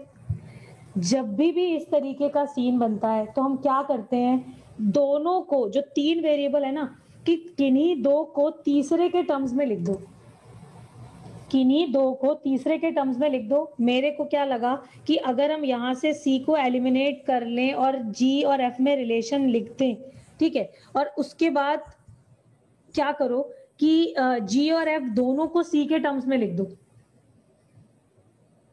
ठीक है, दोनों को यहां से G की वैल्यू F के टर्म्स में निकाली। अब तुम किसी भी एक इक्वेशन को उठा लो और उसमें से G और F दोनों को C के टर्म्स में लिख दो, ठीक है। तो हो सकता है वहां से हमें कुछ ऐसी वैल्यू मिल जाए जिससे हम आंसर डायरेक्टली लिख पाए, ठीक है। हमारा आंसर या तो C के टर्म्स में आ जाएगा, और अगर C के टर्म्स में आया तो हो सकता है ऑप्शन में C के टर्म्स में कोई वैल्यू दी हो, और अदरवाइज हो सकता है पूरी वैल्यू ही आ जाए, टर्म्स कैंसिल हो जाए, ठीक है। देखो क्योंकि हमने क्या करा, C की वैल्यू यहां से निकालना थोड़ा अजीब था, लेकिन अगर हम C को यूज कर ले, मतलब G और F दोनों को C के टर्म्स में लिख दें, तो हमें F ये मिल जाएगा और G मिल जाएगा किसके बराबर, हमने अब F को वापस इसमें डाल दिया C के टर्म्स में, ठीक है। तो G की वैल्यू आ जाएगी -1 - C/3। चेक कर लो, ये G और ये F। अब ये दोनों वैल्यूज अगर इस एक्सप्रेशन में जाएंगी तो कैन यू सी की C कट जाएगा बच्चों, देखो जरा, √1 + 25 which is 26 -2G, G is -1 - C/3 -10F, F is -1 + C/6 + C, ये आ गया कितना, 26 माइनस ये प्लस का 2 हो जाएगा, प्लस का 2C/3 हो जाएगा, प्लस का 10 -10 C/6, मतलब 5/3 C + C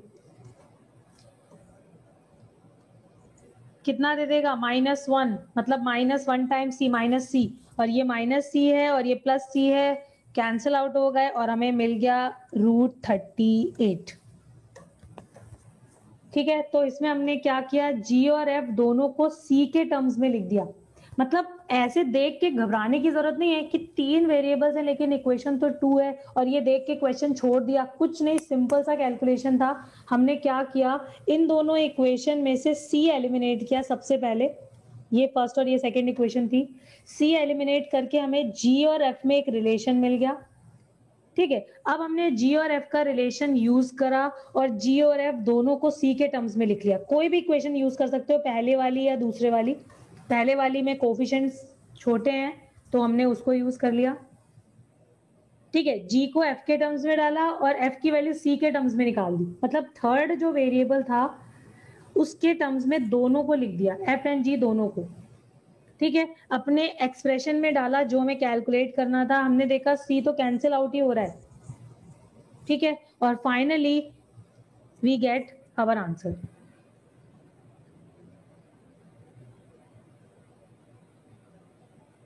ठीक है बच्चों, इसमें देखो, इसमें कोई जरूरी नहीं है कि तुम g और f को c के टर्म्स में लिखो और आंसर निकाल दो। ये कॉम्बिनेशन ऐसा है कि तुम कोई भी एक मतलब कोई भी एक लोग को ले लो और अदर टू को उसके टर्म्स में लिख दो, you will get definitely your answer √38। ये -6 -4f वाला इक्वेशन कहाँ से लिखा है? ये वाला यस मैम। मैंने क्या किया, g की वैल्यू उठाई और पहली इक्वेशन में डाल दी f के टर्म्स में। जो g है वो अभी किस में आ जाएगा, f के टर्म्स में, और तुम्हें f c के टर्म्स में मिल जाएगा। यस मैम, ठीक है। चीज पता होनी चाहिए क्योंकि आंसर किस तरह से दिया हुआ है। एक सिंपल से क्वेश्चन का आंसर ऐसा होता है कि बच्चे सोचते हैं अरे बीच में आके अरे ये क्या हो रहा है, अब तो छोड़ दो, मतलब ये तो कुछ और ही दुनिया की चीज लग रही है। कुछ नहीं है, किसी भी दो को लो और तीसरे के टर्म्स में लिखो और एक्सप्रेशन में डालो। ठीक है, हो सकता है वैल्यूज कटा के और तुम्हें final there is no variable जो कि रह गया हो और तुम्हें पता ना हो। ठीक है ना, तो सारी चीजें कट गई, जो अननोन था मतलब जो सी था, और आंसर फाइनल आ गया। तुम एफ और सी को लेके भी कर सकते हो कि दोनों को जी के टर्म्स में लिख दिया।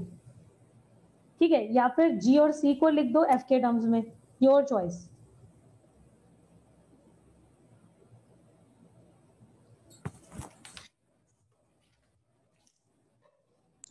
थोड़ा नोट करना है। करो नोट करो। हाँ बस यही।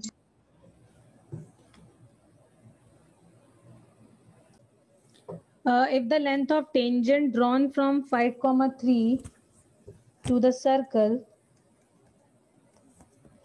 x square plus y square plus 2x plus ky plus 17 equal to 0 is 7, then k is find k। मैं निकाल दूं वर्बली? नहीं, ठीक है, करो बच्चों, करो इसको। मैं बताया तो मैं रिकॉर्डिंग में रखूं ना। ठीक है ना, पॉइंट गिवन था, हमने √s1 कर दिया, इक्वेटेड टू 7, स्क्वायर करो दोनों तरफ और k की वैल्यू -4। ओके, आगे बढ़ते हैं। देखो क्वेश्चन है, find the length of tangent drawn from any point on the circle x square plus y square plus 2gx plus 2fy plus c1 equal to 0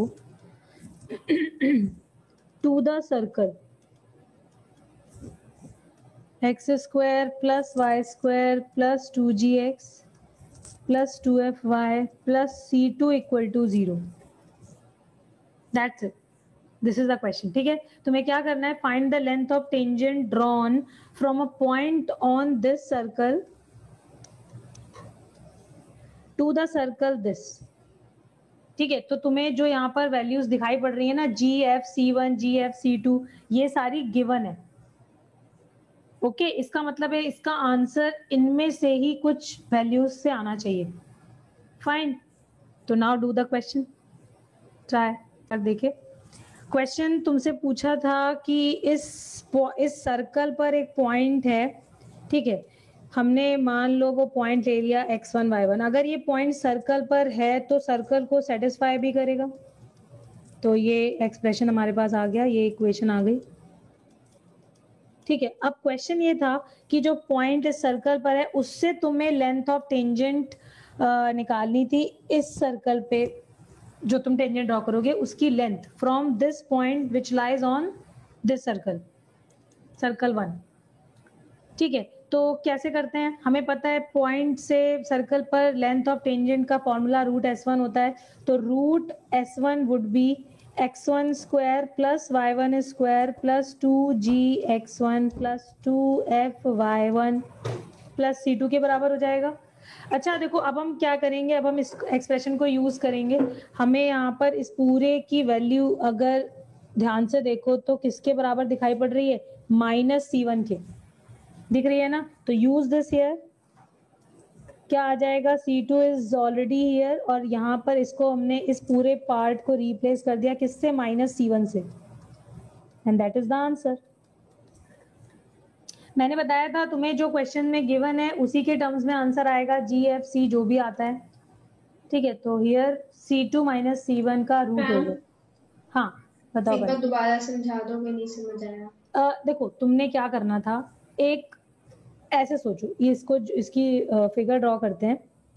तुम्हारे पास सर्कल एक गिवन है, ठीक है, जिसका जिस पर एक पॉइंट हमने ले लिया से x1 y1। हमें इस पॉइंट से जो कि इस सर्कल पर है टेंजेंट की लेंथ निकालनी है दूसरे सर्कल पे। मतलब क्या, तुम्हें अगर ये इस पॉइंट से मैंने एक टेंजेंट ड्रॉ करी अनदर ऑन अनदर सर्कल, तो तुम्हें PA की वैल्यू निकालनी है, ठीक है। अब ये पॉइंट अगर इस सर्कल पर है तो इस सर्कल को सेटिस्फाई करेगा पढ़ने का, यस। तो मैंने सेटिस्फाई करा दिया, x1 y1 को सर्कल पे डाल दिया, ठीक है। अब तुम्हें पता क्या है, तुम्हें पता है किसी भी पॉइंट से सर्कल पर टेंजेंट अगर ड्रॉ करते हो तो उसकी लेंथ के लिए you have this formula √S1। Yes ma'am. तो अच्छा, अब समझ आ गया उसके बाद। हाँ, वो यूज करा और फिर हमने वो ऊपर वाले एक्सप्रेशन से वैल्यू यूज कर ली, तो हमें आंसर C2 - C1 का √ओवर मिल गया। यस मैम, ठीक है। यहाँ पर एक चीज और भी क्लियरली दिख रही है कि C2 is greater then C1, तभी ये चीज पॉसिबल है, ठीक है ना। C2 must be greater then C1।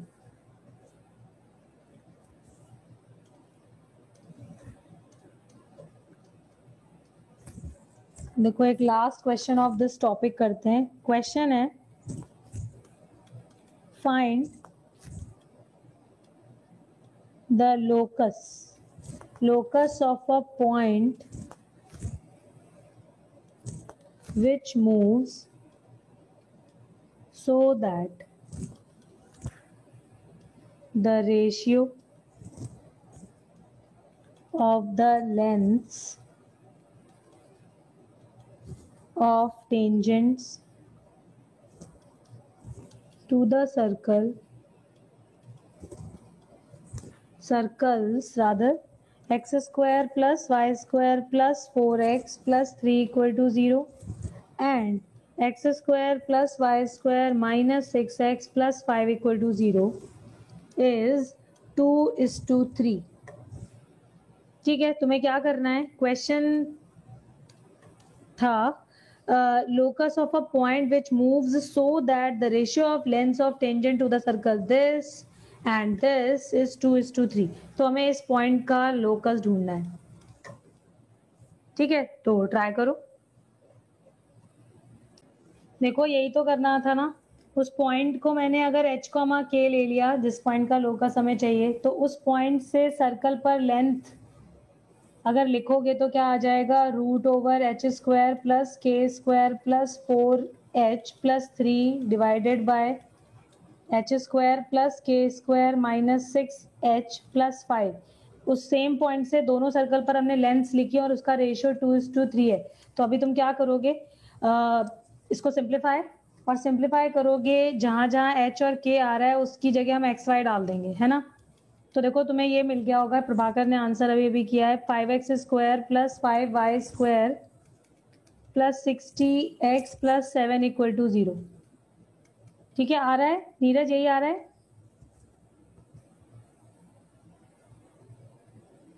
हाँ नीरज बोलो।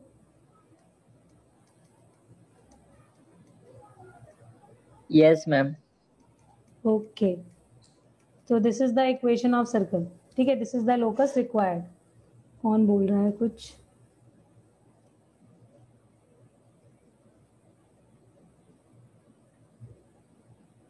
ओहो क्या बोलूं मैं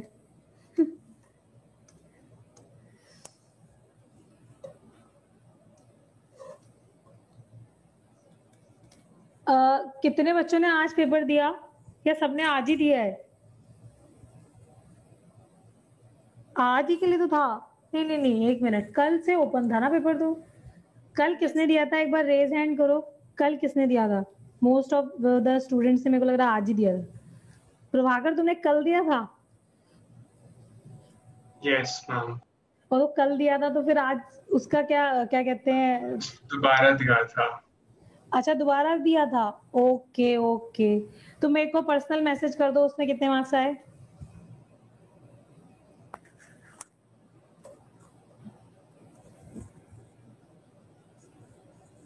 बच्चों अभी आगे नेक्स्ट टॉपिक पढ़े हैं या रुक जाएं? आज बता दो।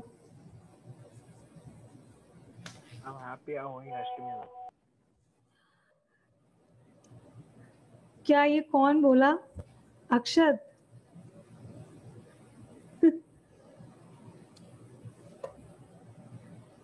अक्षत तुमने कब से ज्वाइन करा भाई? तुम्हें कुछ समझ में आया क्लास में? ऊपर कर दोगे?